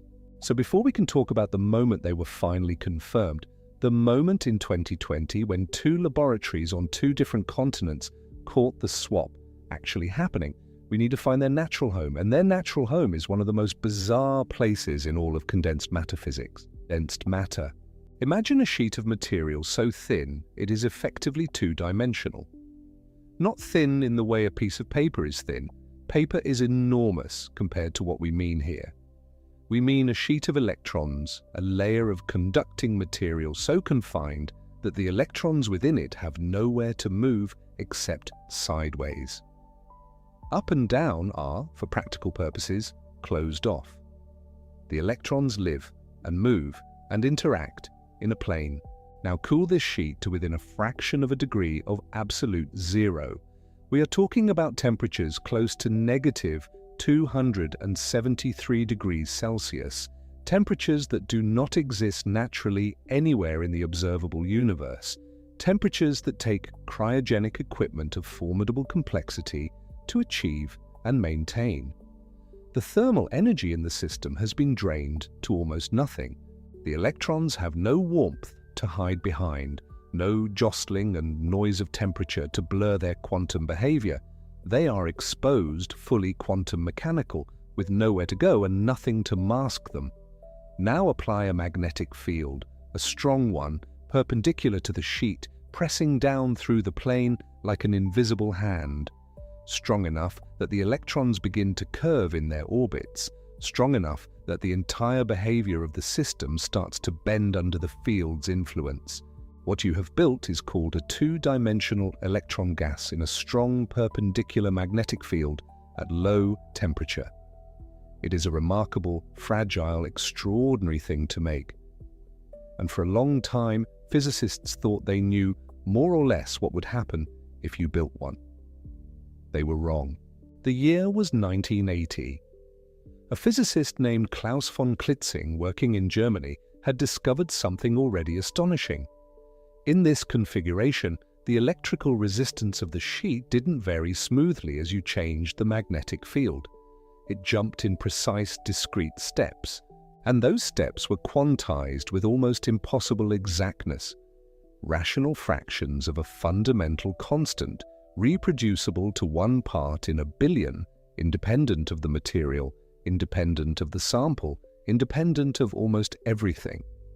This was the integer quantum Hall effect, and it won von Klitzing the Nobel Prize in 1985. It was astonishing, but it was just the beginning, because 2 years later, in 1982, something happened that was stranger still.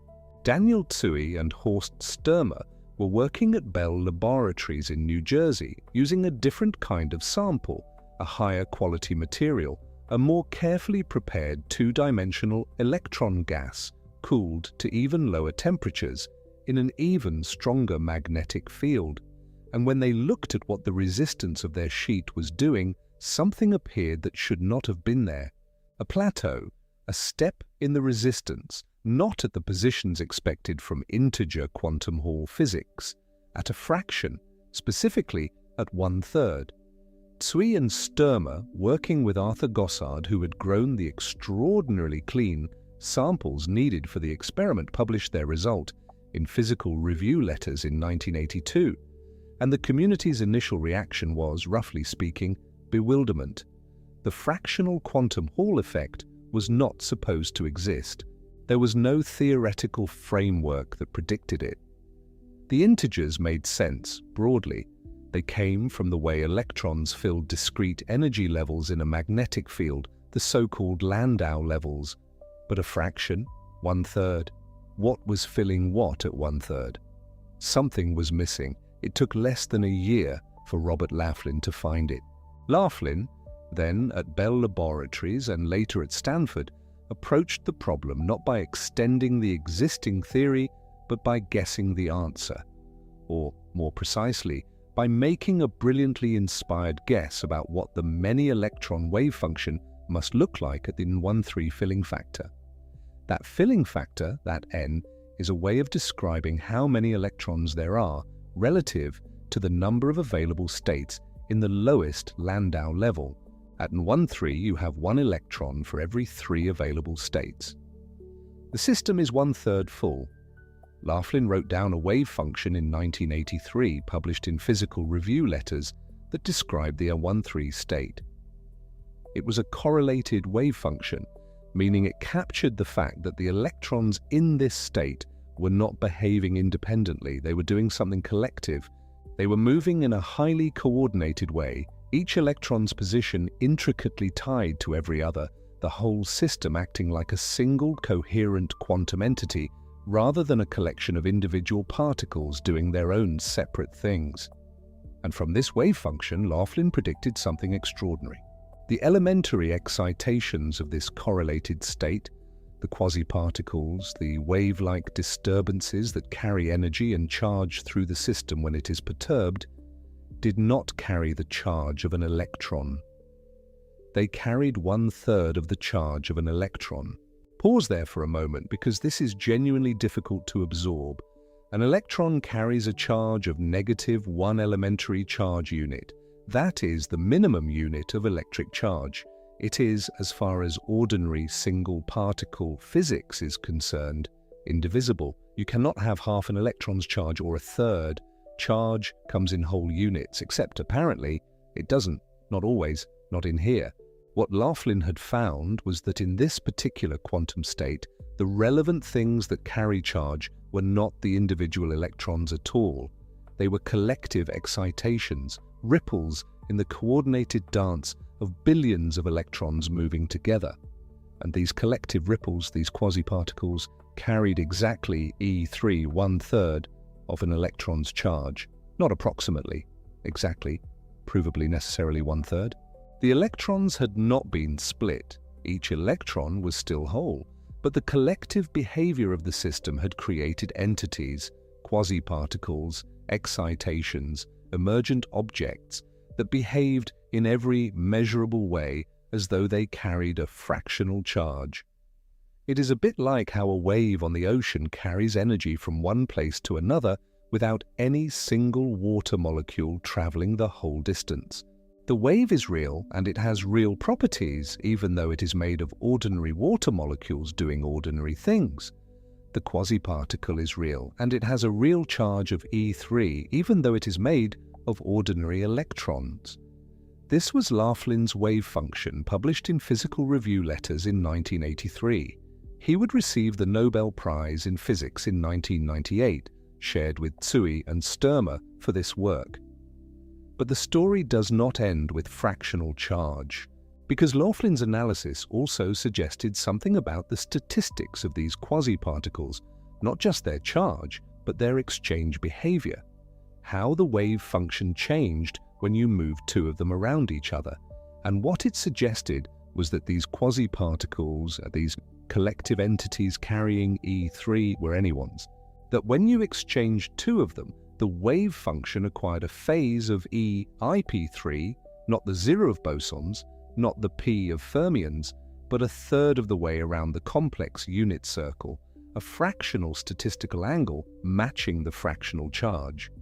The system at NO13 was not just a host for fractional charge, it was a host for fractional statistics. It was the natural home of abelian anyons. But knowing theoretically that the quasiparticles should have fractional statistics and actually measuring that they do are two entirely different things. And for a long time, the fractional statistics of anyons remained a theoretical prediction, elegant and well-supported, but unconfirmed in the way that experimental physics requires confirmation. The fractional charge was easier to tackle first. In 1997, two groups independently measured the E3 charge of the Laughlin quasiparticles using a technique called shot noise measurement. Shot noise is the fundamental graininess of electrical current, the fact that current is carried by discrete charged particles, not a smooth fluid, and that this discreteness shows up as tiny fluctuations in the current called noise. The size of the noise tells you the size of the charge carrier. If the charge carriers have charge E, you get one pattern of noise.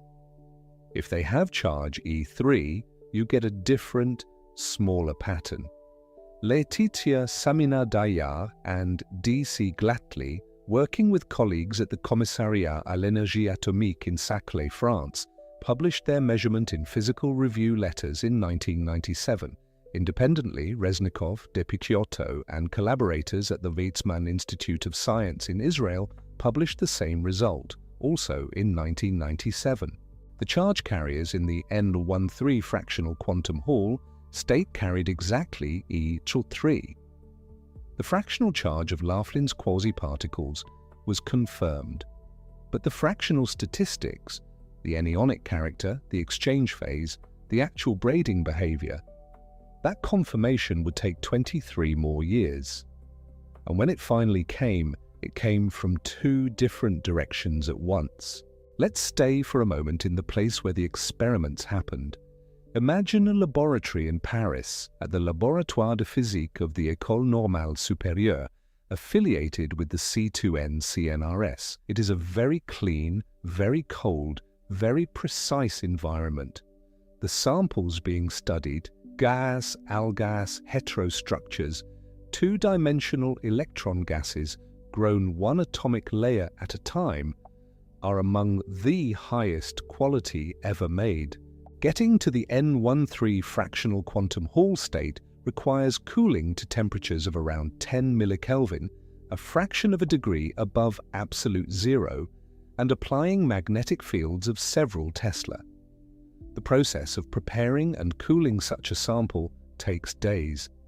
The experiment itself must be run in near total isolation from vibrations and electrical noise. In this setting, Hélène Bartolomei, Maël Kumar, Rémi Bissognin, Arthur Marguerite, and D.C. Glattli, along with their collaborators, built something extraordinary. They built what might reasonably be called an anyon collider.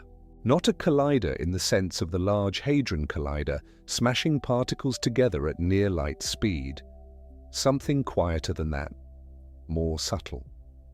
A tiny, precisely engineered device in which two anyons, generated separately in the fractional quantum Hall fluid, were guided toward each other to meet at a point. A quantum point contact, a narrow constriction in the electron gas that acted as a beam splitter. The key idea was elegant. When two particles meet at a beam splitter, the way they scatter depends on their quantum statistics.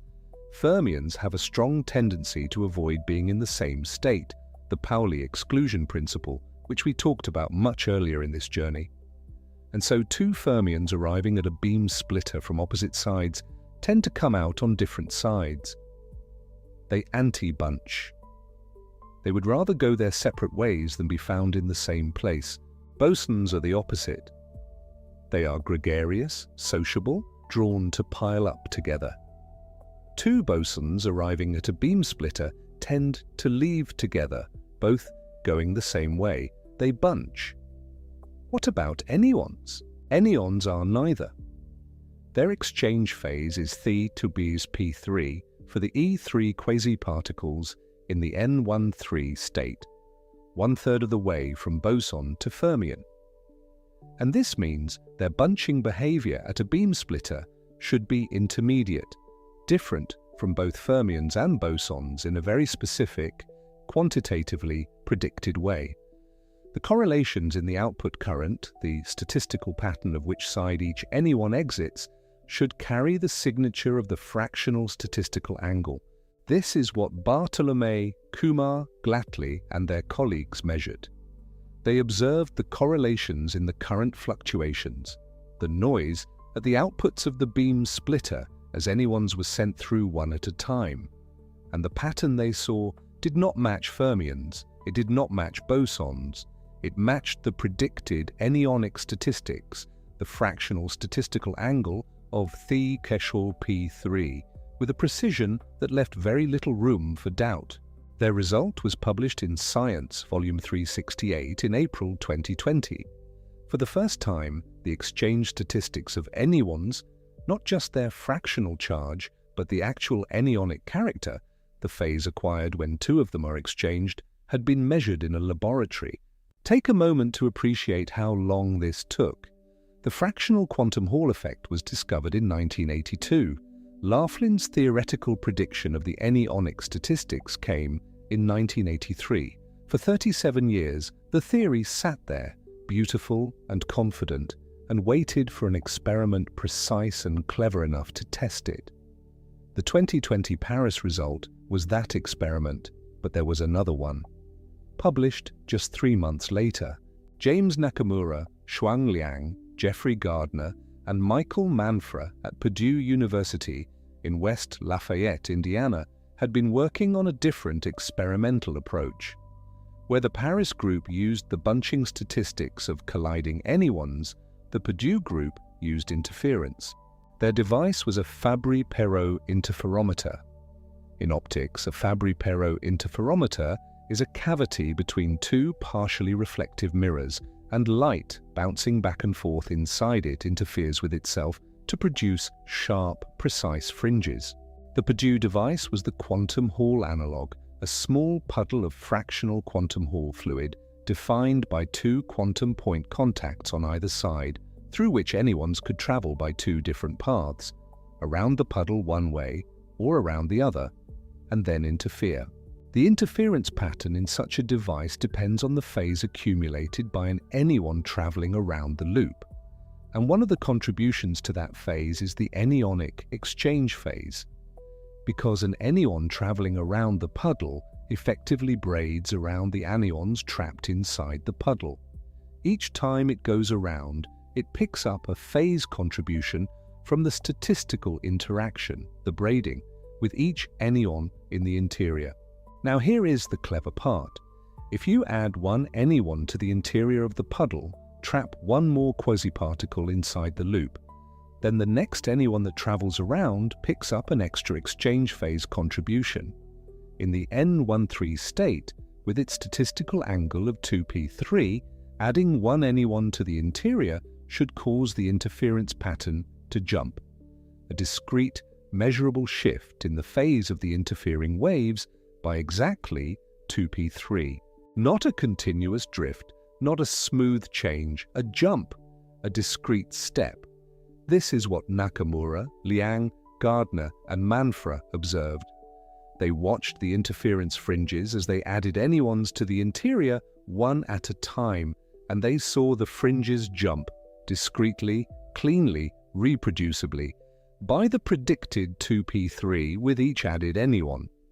Their result was published in Nature Physics, volume 16 in July 2020.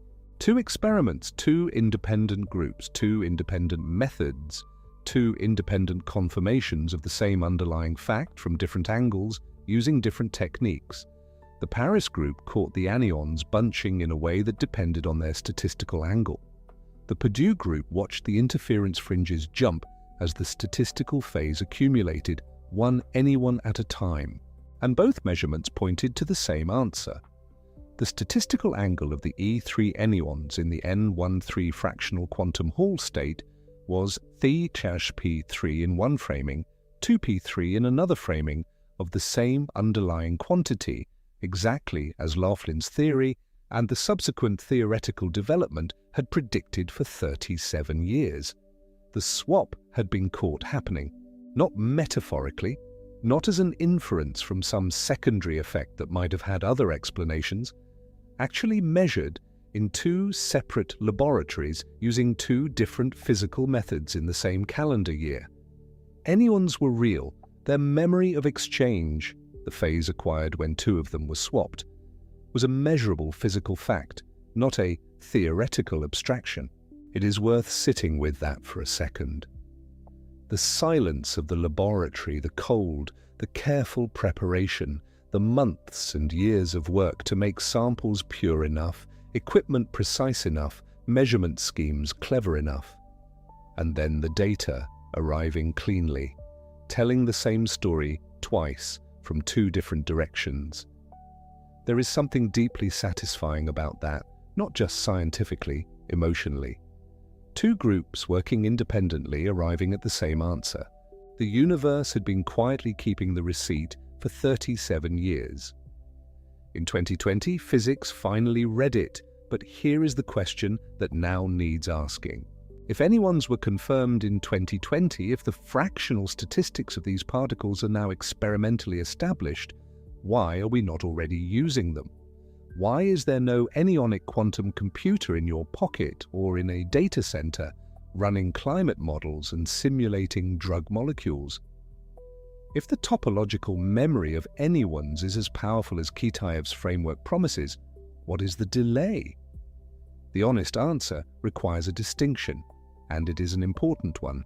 The anyons confirmed in 2020 were abelian anyons, the E3 quasiparticles of the N13 fractional quantum Hall state with their statistical angle of P3.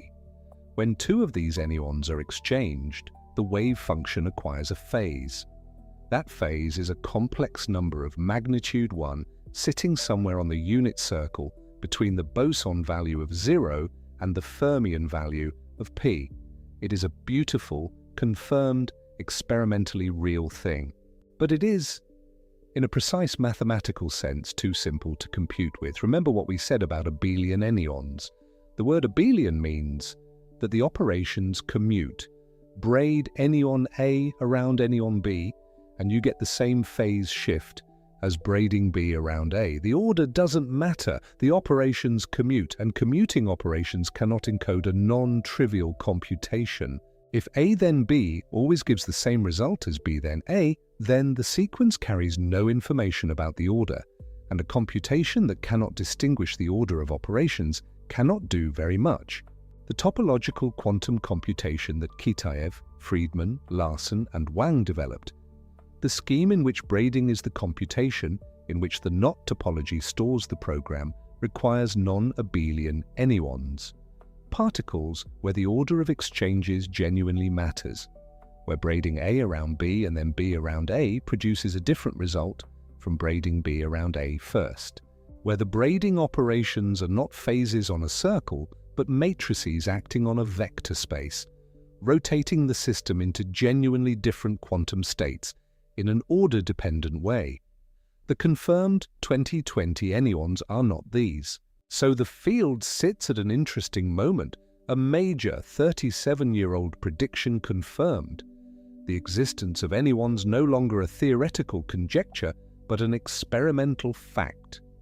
And yet the specific kind of anyon that would make the topological quantum computer possible, the non-abelian kind, still, as of those 2020 experiments, awaiting its own equally clear confirmation. Where does one look for non-abelian anyons? There is a candidate. A specific fractional quantum Hall state at a different filling factor, not on 1,3 where one electron exists for every 3 available states, but on 5,2, one electron for every 2.5 states, if you can imagine such a thing. 2 full Landau levels plus a half-filled third level, a stranger, more fragile, more difficult state to reach. The N52 state was first observed experimentally in the late 1980s, and it was puzzling from the beginning. fractional quantum Hall states at odd denominator filling factors 1/3, 2/3, 2/5, 3/5 had been understood within Laughlin's framework and its extensions.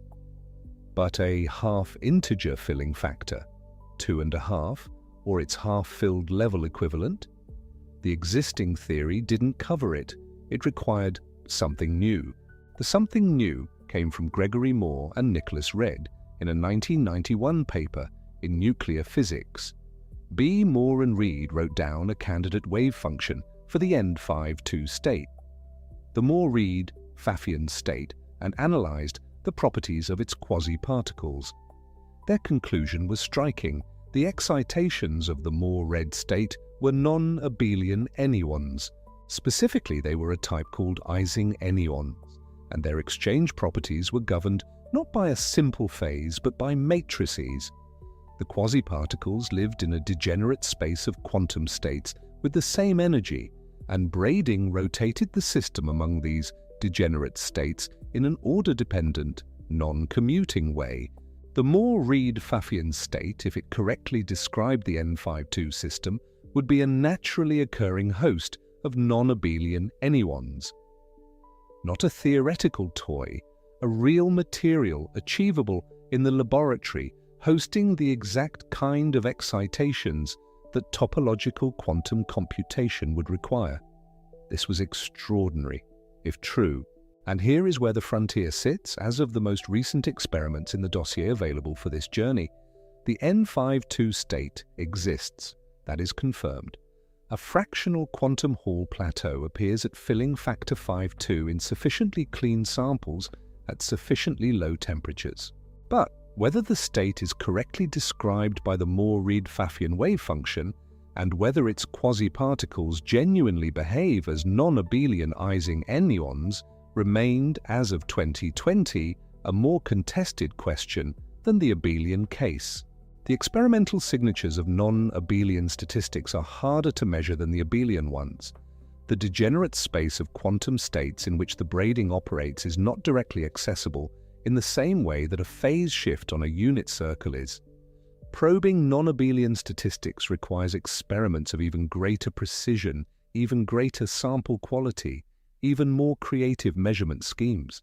The hunt continues, and it brings us, inevitably, to a different route, a different physical platform, a different set of experiments, and a name that carries with it one of the genuinely strange human stories in all of physics, Ettore Majorana. He was Italian, born in 1906, trained in Rome under Enrico Fermi. By any account, he was exceptional. Fermi, not a man given to easy praise, reportedly said that Majorana was among the most talented physicists of his generation. In 1937, Majorana published a theoretical paper, a single paper, unusual in form, proposing a modification to the Dirac equation, the relativistic quantum mechanical equation that describes fermions. The Dirac equation, in its standard form, predicts that every particle has a distinct antiparticle. The electron has the positron, the proton has the antiproton. The particle and the antiparticle are different. They carry opposite charges. Majorana asked, what if there existed a fermion that was identical to its own antiparticle, a particle that, if it met itself, would annihilate not into a pair of distinct things, but simply into nothing, into energy, because meeting itself is meeting its own antiparticle. A Majorana fermion. For ordinary charged particles, this is impossible. The electron has charge -1. Its antiparticle, the positron, has charge +1. They are opposite and distinct.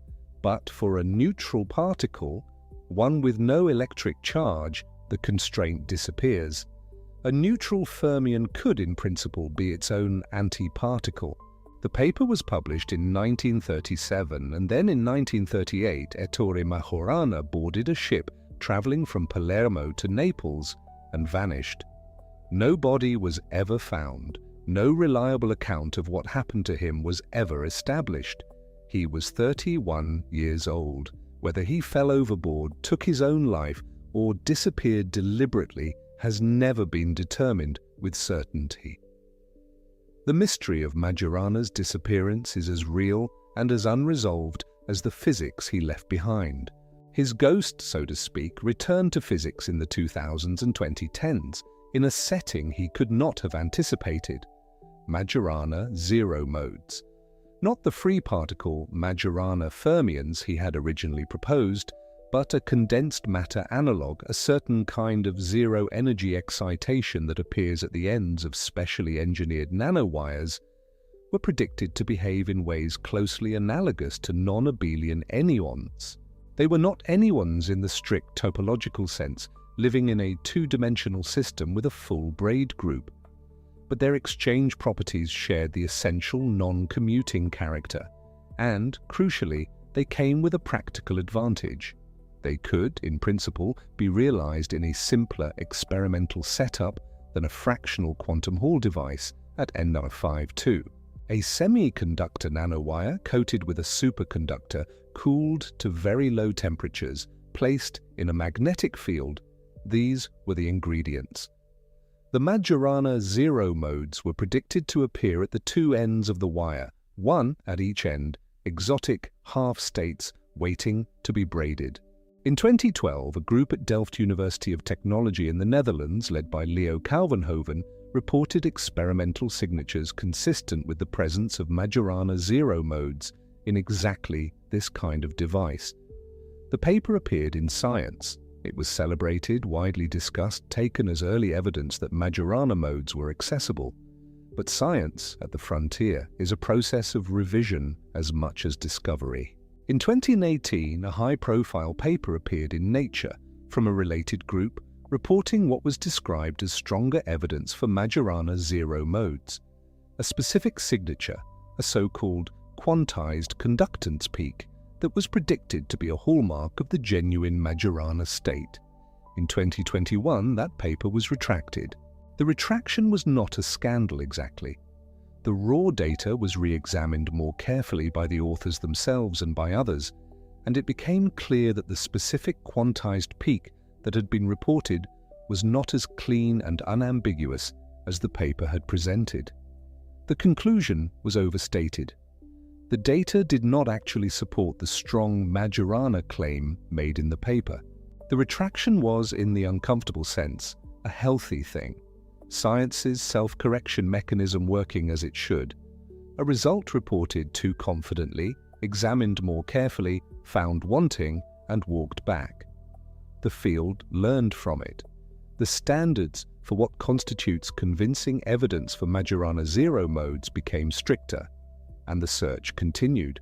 Microsoft, through its research effort called Station Q, had been working for years on precisely this problem. The company had made a strategic bet, a very large, very long-term bet, that topological quantum computing based on Majorana zero modes was the path to building quantum computers that were intrinsically resistant to errors, that did not require the elaborate error correction overheads that conventional qubit approaches demand. The information stored in the non-local correlation between pairs of Majorana modes, the argument went, was protected against local noise in the same fundamental way that the anyonic braid was protected, not by careful shielding, but by the topology of the underlying physics.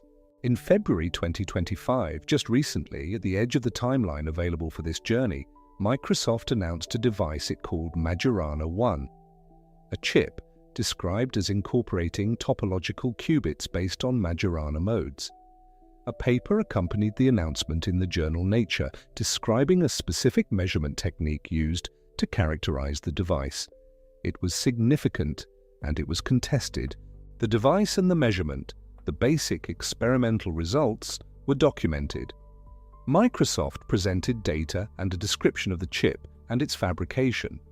These are the T1 facts. The announcement was made, the paper was published, the chip exists.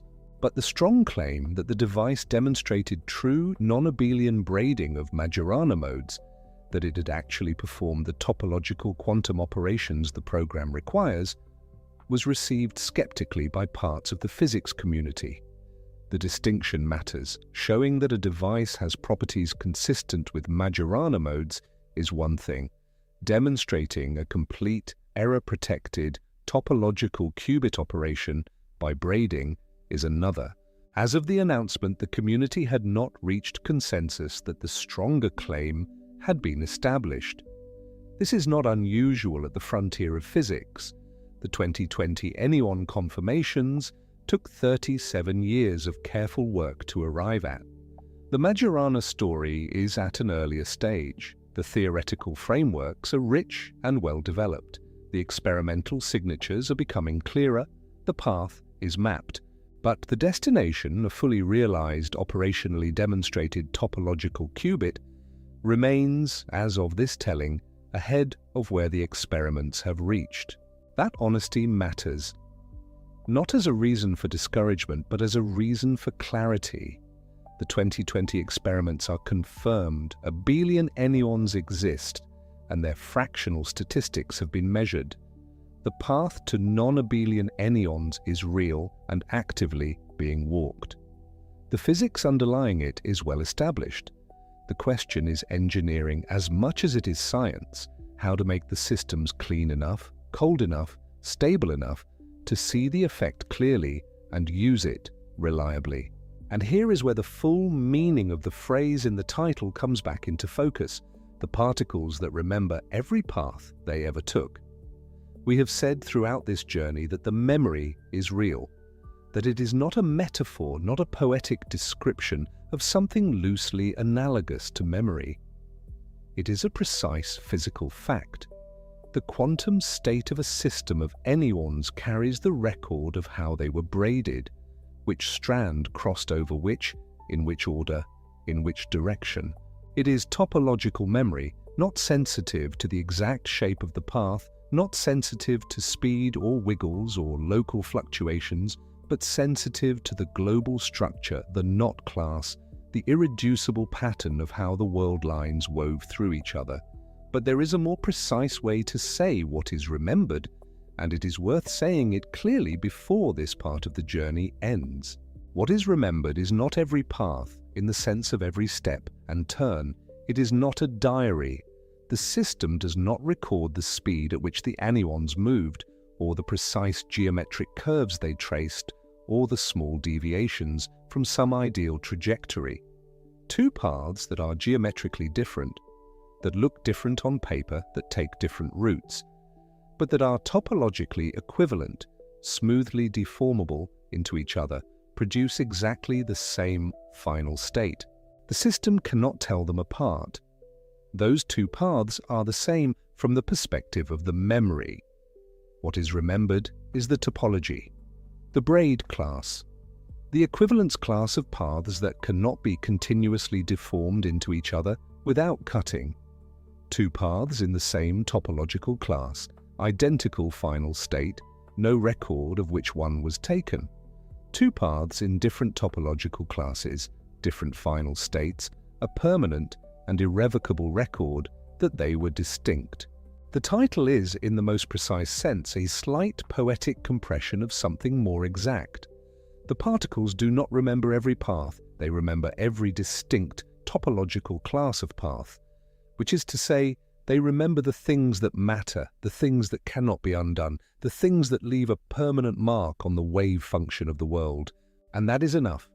That is more than enough, because the topological class of a braid is exactly the information you need to perform a quantum computation.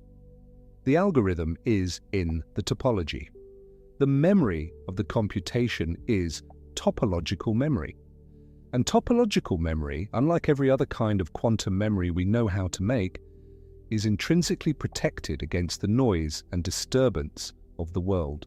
So we find ourselves here, in this strange and specific corner of physics where a two-dimensional electron gas cooled to 10 millikelvin and threaded by a strong magnetic field hosts collective excitations that remember their topological history, where two laboratories in 2020 caught those excitations being what theory had predicted for 37 years, and where the deeper, more powerful variant of that memory is still being hunted in laboratories around the world. The fractional quantum Hall effect, discovered by Tsui, Störmer, and Gossard in 1982, Laughlin's wavefunction in 1983 predicting the fractional charge and fractional statistics of the quasiparticles. The fractional charge confirmed by shot noise experiments in 1997 in Saclay and at the Weizmann Institute.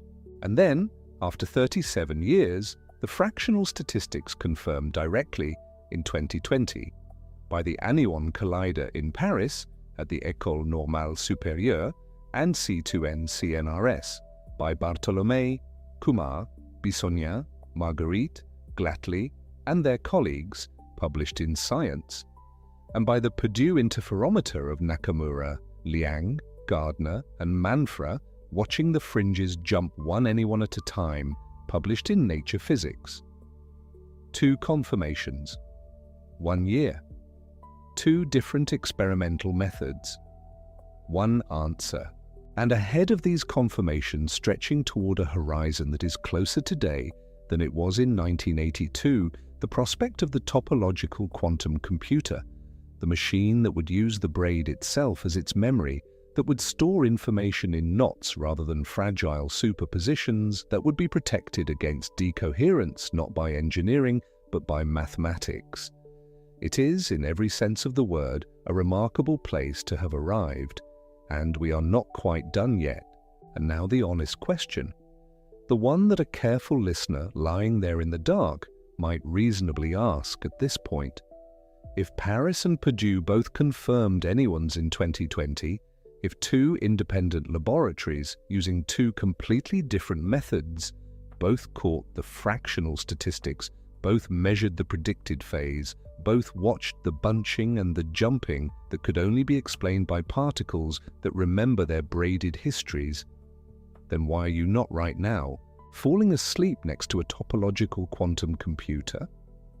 Why is the device on your nightstand still running on ordinary silicon, still vulnerable to the same errors that have plagued quantum computing since the beginning? The answer is careful and important, and it is not a deflation. It is actually the doorway into the next chapter of the story, the chapter that is still being written in laboratories that are very cold and very quiet tonight. Both of the 2020 confirmations were confirmations of abelian anyons, the simpler kind, the ones that acquire a phase and a rotation in the wave function when 2 of them are swapped, the ones named for particles at the 1/3 filling factor, carrying 1/3 of an electron's charge, exchanging with a statistical angle of theta equal to p divided by 3. The ones Bartolomei and Glattli caught bunching at the beam splitter in Paris, and the ones Nakamura and Manfra watched jumping in discrete steps through the Purdue interferometer. Abelian anyons are extraordinary, let there be no question about that. Their confirmation in 2020, after 37 years, was a genuine vindication of theory and a landmark moment in experimental physics. But from the perspective of quantum computation, abelian anyons present a limitation. Because they are abelian, because the order of braiding operations does not matter, because A then B gives the same result as B then A, they cannot, on their own, build the full toolkit of operations that quantum computation requires. The phase they contribute is real, and the memory it encodes is real, but it is memory of a single kind, a scalar, a single angle, not a rotation into an entirely new quantum state. For that, you need the non-abelian kind. And the non-abelian kind are harder to find, harder to confirm, and considerably more strange. Remember what non-abelian anyons actually do when you braid them. They live in a degenerate space, a cluster of quantum states all sharing the same energy. Think of it as a room with multiple seats, all at exactly the same height. An ordinary particle, in an ordinary quantum state, sits in one chair. Non-abelian anyons are different. The quantum information they carry is not stored in which chair one of them occupies. It is stored in the collective arrangement of several of them taken together. The braiding operation does not just multiply the wave function by a phase. It rotates the system from one arrangement of chairs to another. Like a matrix acting on a vector, if you want the mathematical image, though you do not need to hold on to the mathematics to feel what is happening. What is happening is that the information lives nowhere in particular. It is smeared across the group. It is, in a precise sense, non-local. And that non-locality is the protection, because a local perturbation or a stray vibration, a nearby electromagnetic fluctuation, the thermal jitter of the surrounding material, can only disturb something that is somewhere. Local noise acts locally. It bumps one thing in one place. But if the information has no single place, if it is in the collective topology of the braid and not in any one particle's state, then local noise has nothing to grab. It cannot corrupt the computation because the computation is not stored anywhere it can reach. This is the promise of topological quantum computation, not a promise made lightly and not a new one. It was formalized with careful mathematics by Alexei Kitaev, a Russian-born theoretical physicist who published a foundational paper in 1997 and developed it further in a paper that appeared in 2003 in the Annals of Physics. Kitaev described a general architecture in which quantum gates are performed not by manipulating the delicate internal states of individual qubits, but by physically moving non-abelian anyons around each other, weaving their world lines into braids, and reading the result from the topology of what was woven. The picture that emerges from Kitaev's work is almost serene in its elegance. Ordinary quantum computers, the ones being built today in superconducting chips and trapped ion systems and photonic networks, perform their computations by manipulating quantum states that are exquisitely sensitive to their environment. Every vibration, every stray photon, every tiny fluctuation in the electromagnetic background is a potential error. Keeping a qubit coherent long enough to compute is an engineering problem of extraordinary difficulty. Enormous resources go into isolating the qubits, correcting errors in real time, refrigerating the system to temperatures colder than outer space, and even then, errors creep in. The field of quantum error correction, a genuinely brilliant intellectual edifice, exists entirely because conventional qubits cannot stay quantum long enough without help. Kitaev's vision is different in kind, not just in degree. In a topological quantum computer, the error protection is not an engineering solution layered on top of a fragile physical system. It is baked into the mathematics of what the particles are. The information is topologically protected. It lives in the braid. A local error, the universe bumping one particle slightly out of place for a moment, does not change the topology of the braid. It cannot change the topology of the braid any more than a bump to the handle of a coffee cup can turn it into a sphere. The whole is still there. The topology is unchanged.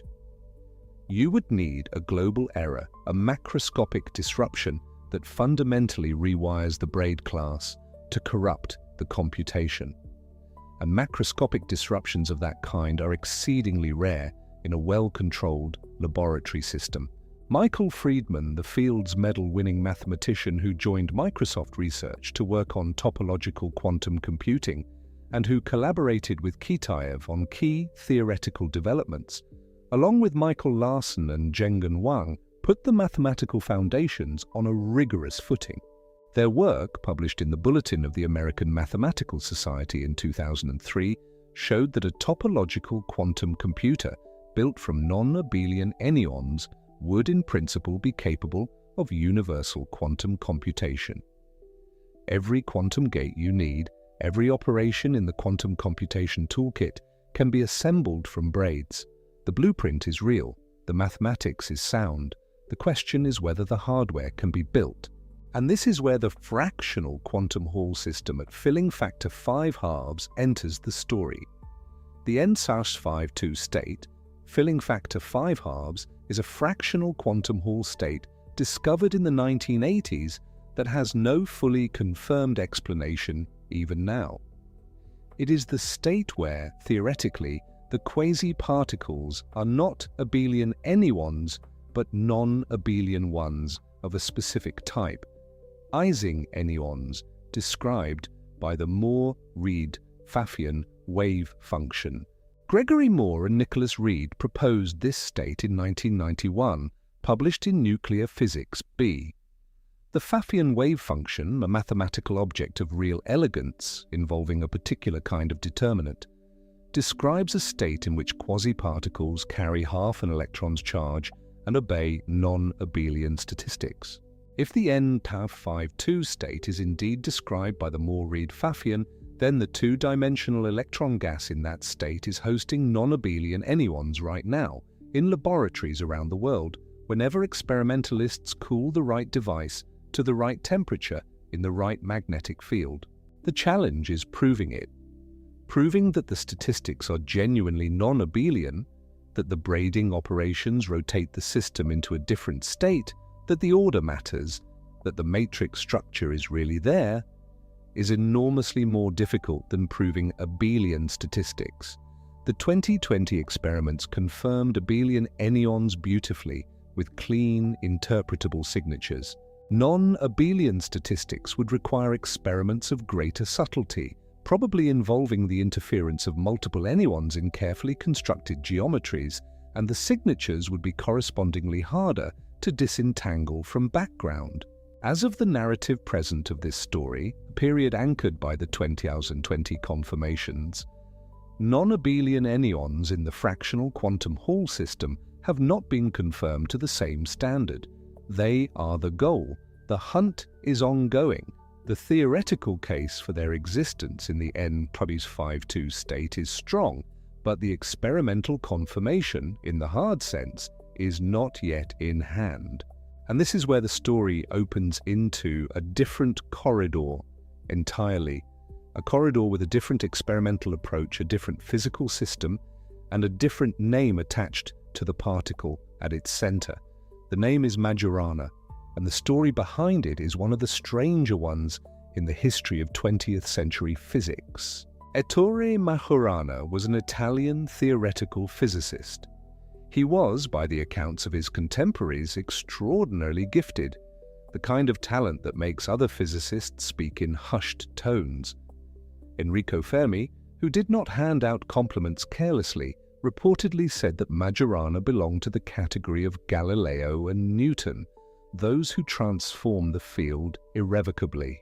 In 1937, Majorana published a theoretical paper in which he showed that the equations of relativistic quantum mechanics, which had been written by Paul Dirac and which seemed to require that every particle have a distinct antiparticle, admitted a different solution.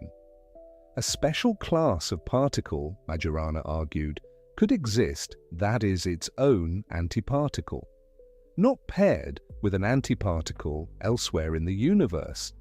Literally, the same particle, its own mirror image. In 1938, Ettore Majorana boarded a ship. He was never seen again. The disappearance has never been resolved. He withdrew money from a bank before boarding, and he sent a cryptic letter, the language in it ambiguous enough to be interpreted as either a farewell or something else, and then simply was not there when the ship arrived at its destination. What happened to him is not known. It remains an open question, documented and unresolved, a genuine mystery that no one has been able to close in more than 80 years. And his theoretical particle, the Majorana fermion, the thing that is its own antiparticle, turned out to be useful in a way he could not possibly have anticipated, because a certain kind of excitation in a superconducting system, under the right conditions, behaves something like a Majorana particle, not a real free Majorana fermion in the wild. Such things have not been found as elementary particles in nature, though physicists are looking, but a quasiparticle, a collective excitation in a material that mimics the Majorana property in a specific and useful way. These are called Majorana zero modes, and they appear, in theory, at the ends of certain superconducting nanowires, wires of a specific kind of semiconductor coated with a superconductor, placed in a magnetic field, cooled to temperatures close to absolute zero. Under those conditions, quantum mechanics predicts that a zero-energy mode localizes at each end of the wire. Two of these modes together constitute one quantum bit of information. The information is split between the two ends of the wire, separated in space, stored non-locally. This is the Majorana route to topological protection, not the fractional quantum Hall route, but a related cousin reaching toward the same destination by a different path. The non-local storage is the protection. Again, because the information is divided between two ends of a wire, any local perturbation at one end disturbs only half of the information and does not change the computation. The information is, in a sense, hidden from the world. The wire knows the answer. Neither end does. The experimental hunt for Majorana zero modes has been going for over a decade. A group at Delft University in the Netherlands, led by Leo Kouwenhoven, reported signatures of Majorana zero modes in a semiconductor nanowire in 2012, published in Science. The result generated enormous excitement. The signature they measured was consistent with what theory predicted: a zero-energy peak in the electrical conductance at the end of the wire, and it attracted widespread attention as possibly the first experimental evidence of Majorana zero modes in a condensed matter system. Then in 2018, another paper appeared, also from the Delft group, published in Nature. This one claimed stronger evidence, more detailed measurements, a more compelling signature. It drew even more attention, and Microsoft, which had been investing in this direction through its quantum computing effort called Microsoft Station Q, was paying close attention.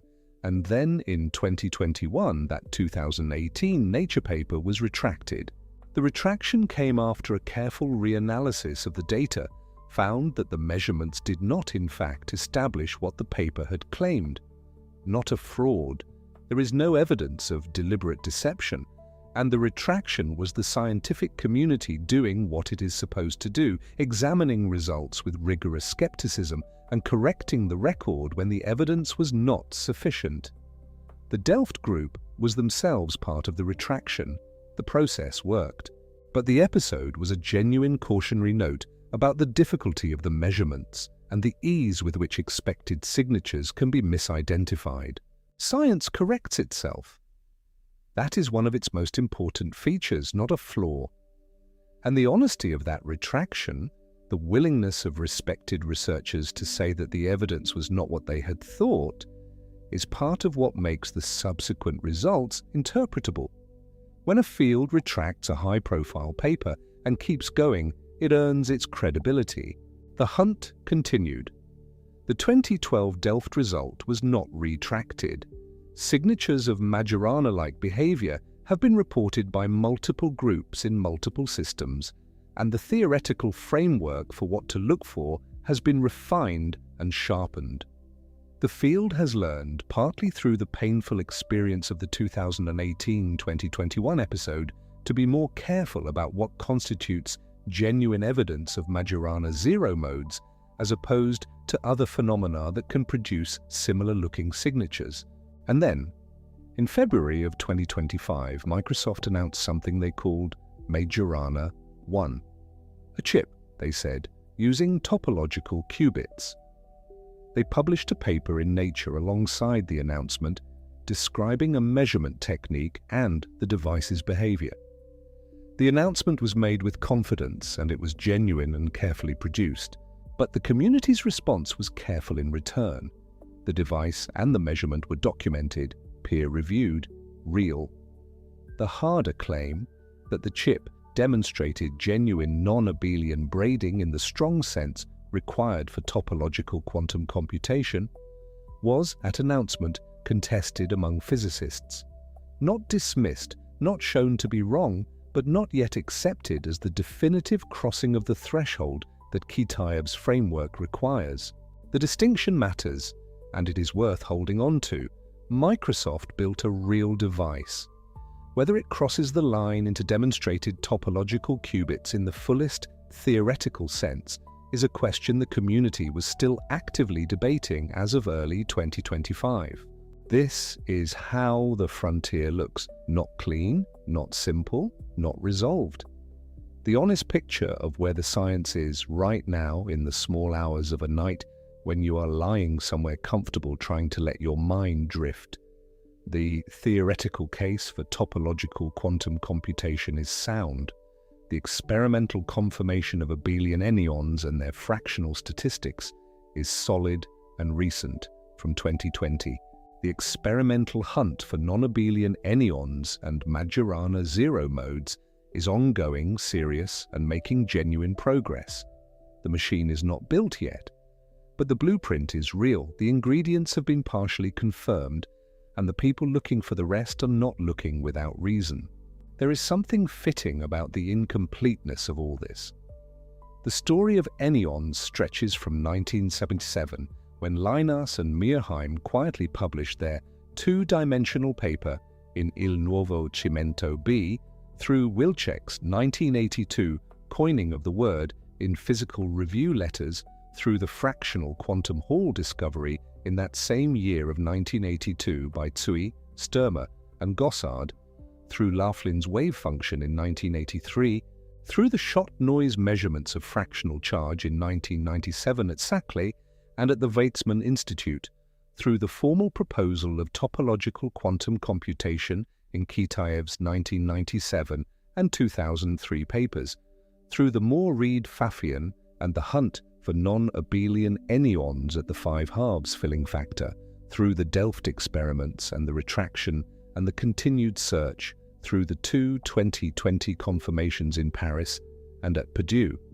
and it arrives here in 2025 at a frontier that is still open. That is what frontiers look like. Not a row of solved problems and closed files, a place where some things are known with high confidence, some things are suspected with good reason, and some things are genuinely not yet determined. And perhaps, before we drift out of the physics entirely and into the quieter space of reflection that a long night like this deserves, it is worth pausing on the one thing in this story that is not unresolved. The one thing that is settled not by one experiment but by two, not by one method but by two different methods, not by one laboratory but by two independent groups working simultaneously on two continents and arriving at the same answer. The fractional statistics of abelian anyons are real. The memory is real. When two anyons are braided, when their world lines are woven around each other in the two-dimensional quantum Hall system, the wave function of that system acquires a phase, not zero as it would for bosons, not p as it would for fermions. Something in between for anyons at the 1/3 filling factor, the specific angle of p divided by 3. And that phase does not disappear when the particles are brought back together. The swap happened. The universe noted it. The record is in the topology of the path, and the topology of the path does not change when the path is reversed, because reversing a braid is not the same as unweaving it. You would need a different braid to undo a braid. The system remembers not that you moved, but how you moved. Which strand went over which, in which direction, in what sequence. That is the memory. And it is a physical fact measured in two laboratories in 2020, embedded in the mathematical structure of the quantum Hall state, derivable from the braid group, continuous with everything that Leinaas and Myrheim intuited in 1977 and Wilczek named in 1982. It is worth sitting with that for a moment. We began this journey by unsettling something that most people feel comfortable about, the idea that particles come in two kinds, fermions and bosons, the bricks and the glue, the antisocial and the gregarious, the electrons and the photons. That dichotomy felt complete. It felt like the kind of fact that a field of physics a century old and very well tested would have gotten right. And in 3 dimensions it is right. The spin statistics theorem, developed by Fiers in 1939 and Pauli in 1940, is correct in 3 dimensions. The permutation group, the group that describes what happens when you exchange identical particles in 3-dimensional space, has exactly two one-dimensional representations, +1 for bosons, -1 for fermions. The theorem is not wrong, but it assumes 3 dimensions, and 3 dimensions are not a feature of reality that cannot be relaxed.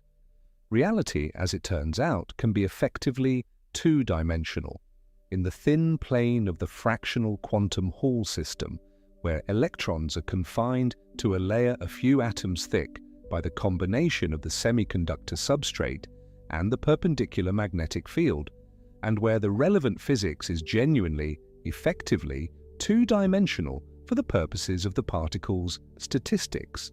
And in 2 dimensions, the permutation group is not the right group. The braid group is. The braid group is infinite. It has infinitely many representations.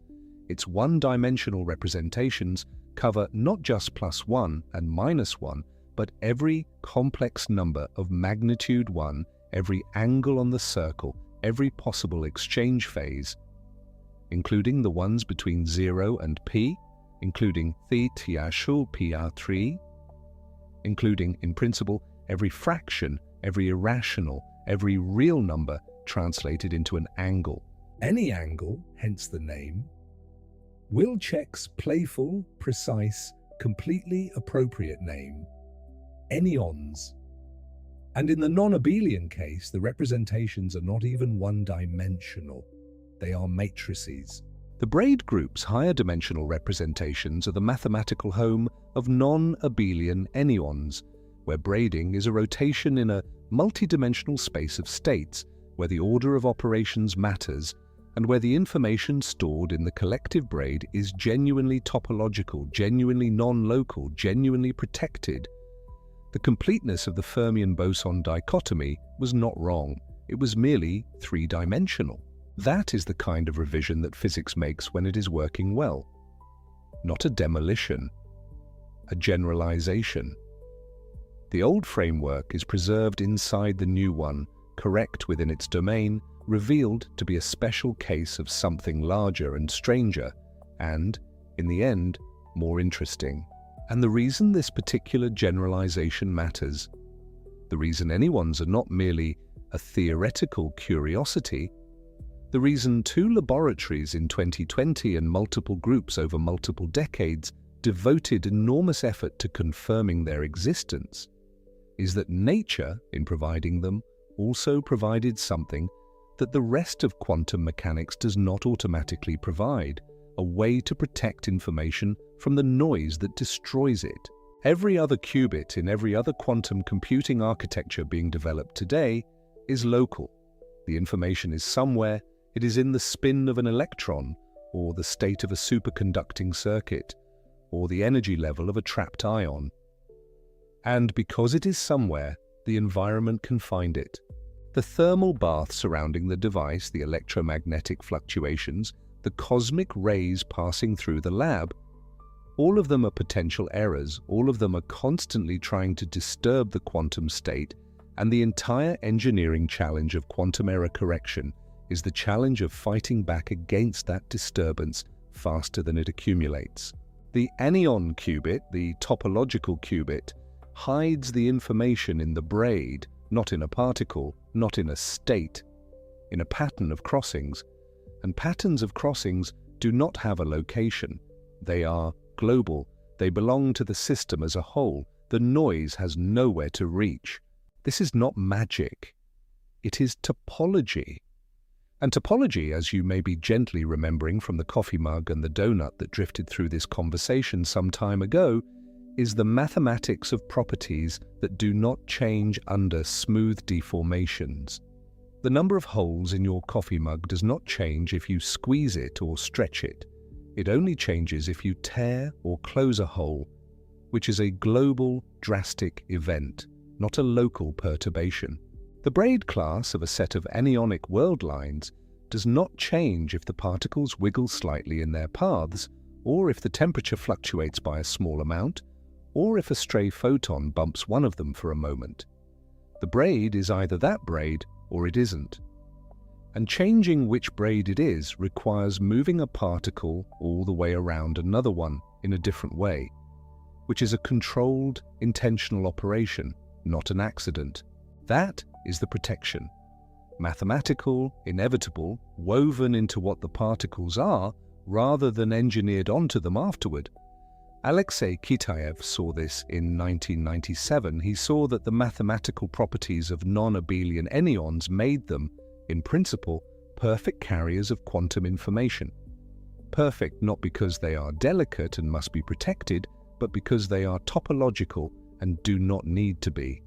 His proposal was not a small refinement of existing quantum computing architectures. It was a proposal for a different kind of quantum information altogether, information stored in knots. Read out not by measuring local properties, but by untying the knots in a specific sequence and observing what comes out. The machine that Kitaev imagined, the topological quantum computer, has not been built, but the particles it would be built from have now been confirmed to exist, at least in their abelian form. The confirmation happened in 2020. The hunt for the non-abelian kind is ongoing.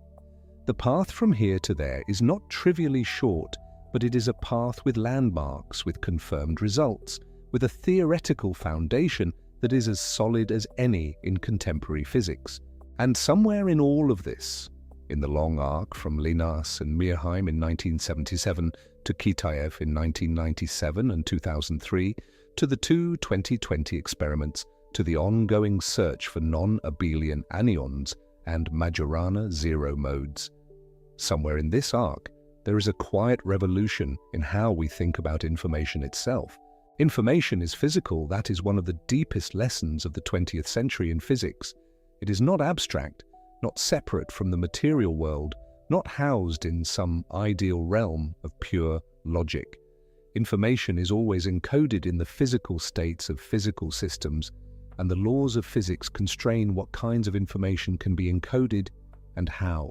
The second law of thermodynamics, quantum uncertainty, Bell's theorem, all of them are, at some level, statements about information and what it can and cannot do.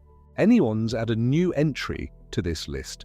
They say, in 2 dimensions at low temperatures in strong magnetic fields, it is possible to encode information in the topology of many particle paths. And information encoded in this way is protected in a way that locally encoded information cannot be. The laws of physics, specifically the laws of topology, shield it. There is something almost poetic about this. The universe, it turns out, has rooms where information can hide safely, where the noise of the world outside cannot reach it, where a qubit can simply be undisturbed for as long as the braid remains intact, where the memory of how things moved around each other is stored not in any single particle, but in the collective geometry of all of them together, a memory that only a global and intentional act can change. It is late now, or early perhaps, depending on where you are and what hour the night has arrived at in your part of the world.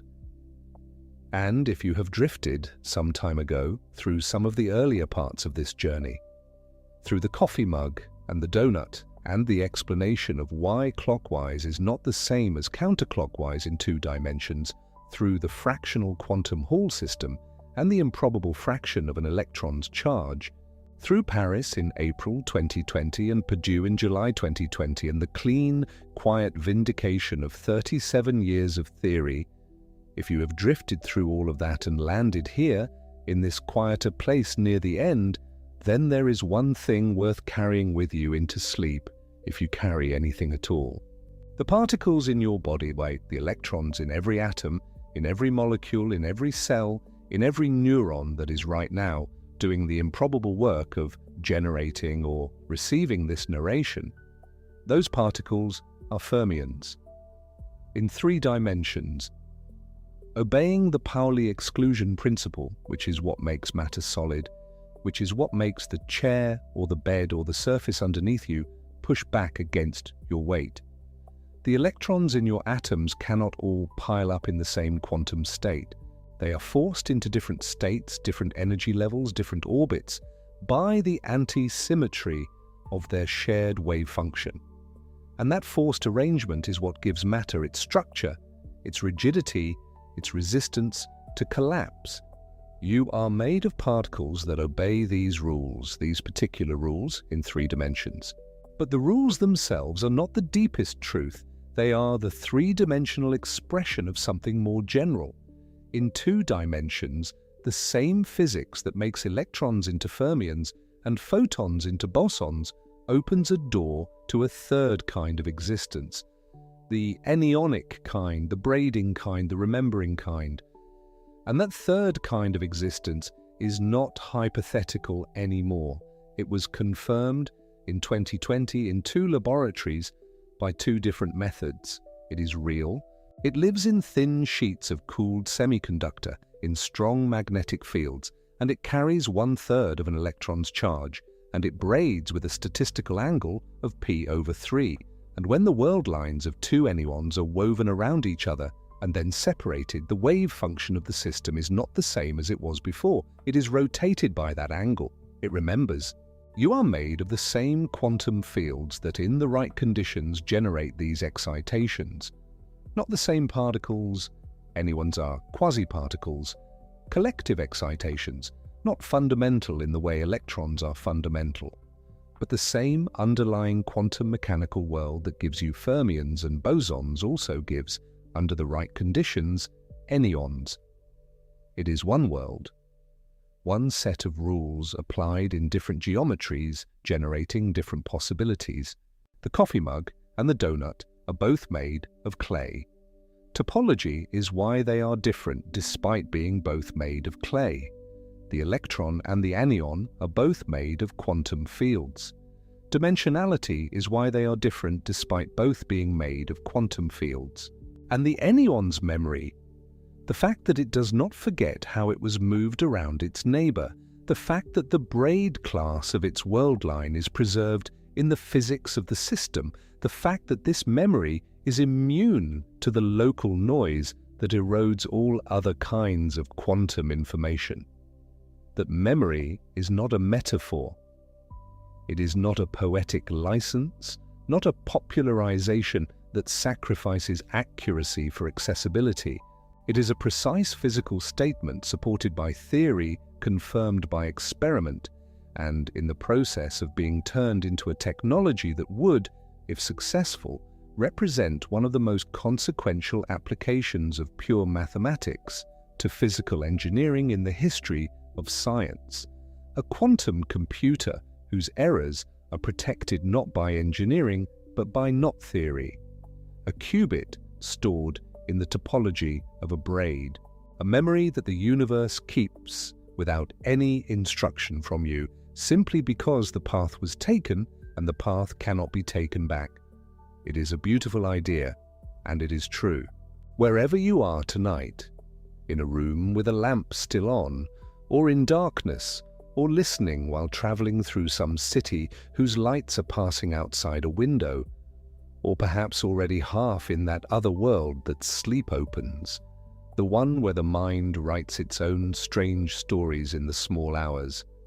Wherever you are, the particles in your body are doing what they have always done, obeying their 3-dimensional statistics, holding their exclusion, keeping their fermionic antisymmetry intact, and in laboratories a few degrees above absolute zero, a world not unlike theirs but flattened and cooled and threaded through with a powerful magnetic field, a different kind of particle is doing something else.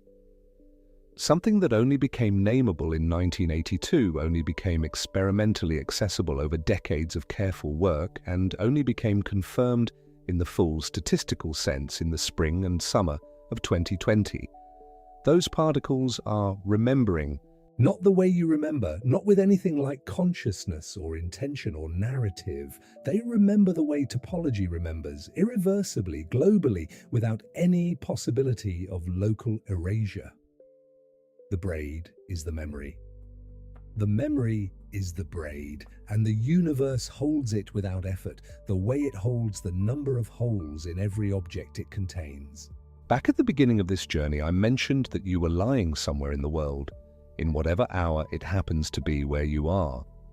I mentioned the electrons in your body and what they are. I asked, gently, what you might know about particles and what kinds there are. You probably knew about fermions and bosons. You may have known the rough outlines: half-integer spin, matter and force, the bricks and the glue. You knew the dichotomy the way most people who have passed through a physics course or read a popular science book know the dichotomy. And now you know that the dichotomy is three-dimensional, and that is not a small thing to take into sleep. It means that what we call a law of nature is sometimes a law that applies within a domain, and that the domain is a parameter, and that changing the parameter, flattening the world from 3 dimensions to 2, cooling it and threading it with a field, opens possibilities that were always latent in the mathematics, always present in the deeper structure, always waiting to be found. Physics has done this before. Newtonian mechanics was correct within its domain. Relativity generalized it. The two-fluid model of helium was correct within its domain. Bose-Einstein condensation generalized it. Fermi and boson statistics were correct within their domain, 3 dimensions, unconstrained. Enyon statistics generalize them. The generalizations do not destroy what came before. They include it. They say yes, and also, yes, the old rules apply where the old conditions hold. And also, in this other corner of reality, something more general is true, something stranger and more beautiful, something that opens new doors.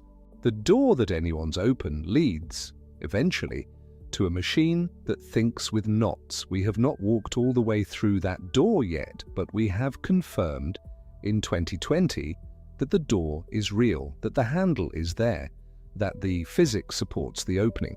The rest is time and ingenuity and the long, careful, self-correcting work of science. That is enough to carry into sleep. If this slow journey through the particles that remember has been good company tonight, if the braid group and the fractional quantum Hall effect, and the 2 laboratories on 2 continents, and the strange man who vanished from a ship in 1938 have made the night a little richer and a little less empty, then a quiet like or subscribe would mean a great deal. Small creators like me rely on it genuinely to keep these voyages going. And if you'd like to leave a note in the comments about where you're listening from tonight and what time it is in your corner of the world, I'd love to know. Those messages are some of the nicest things I read. Sleep well, fellow voyager. The next journey keeps until you wake.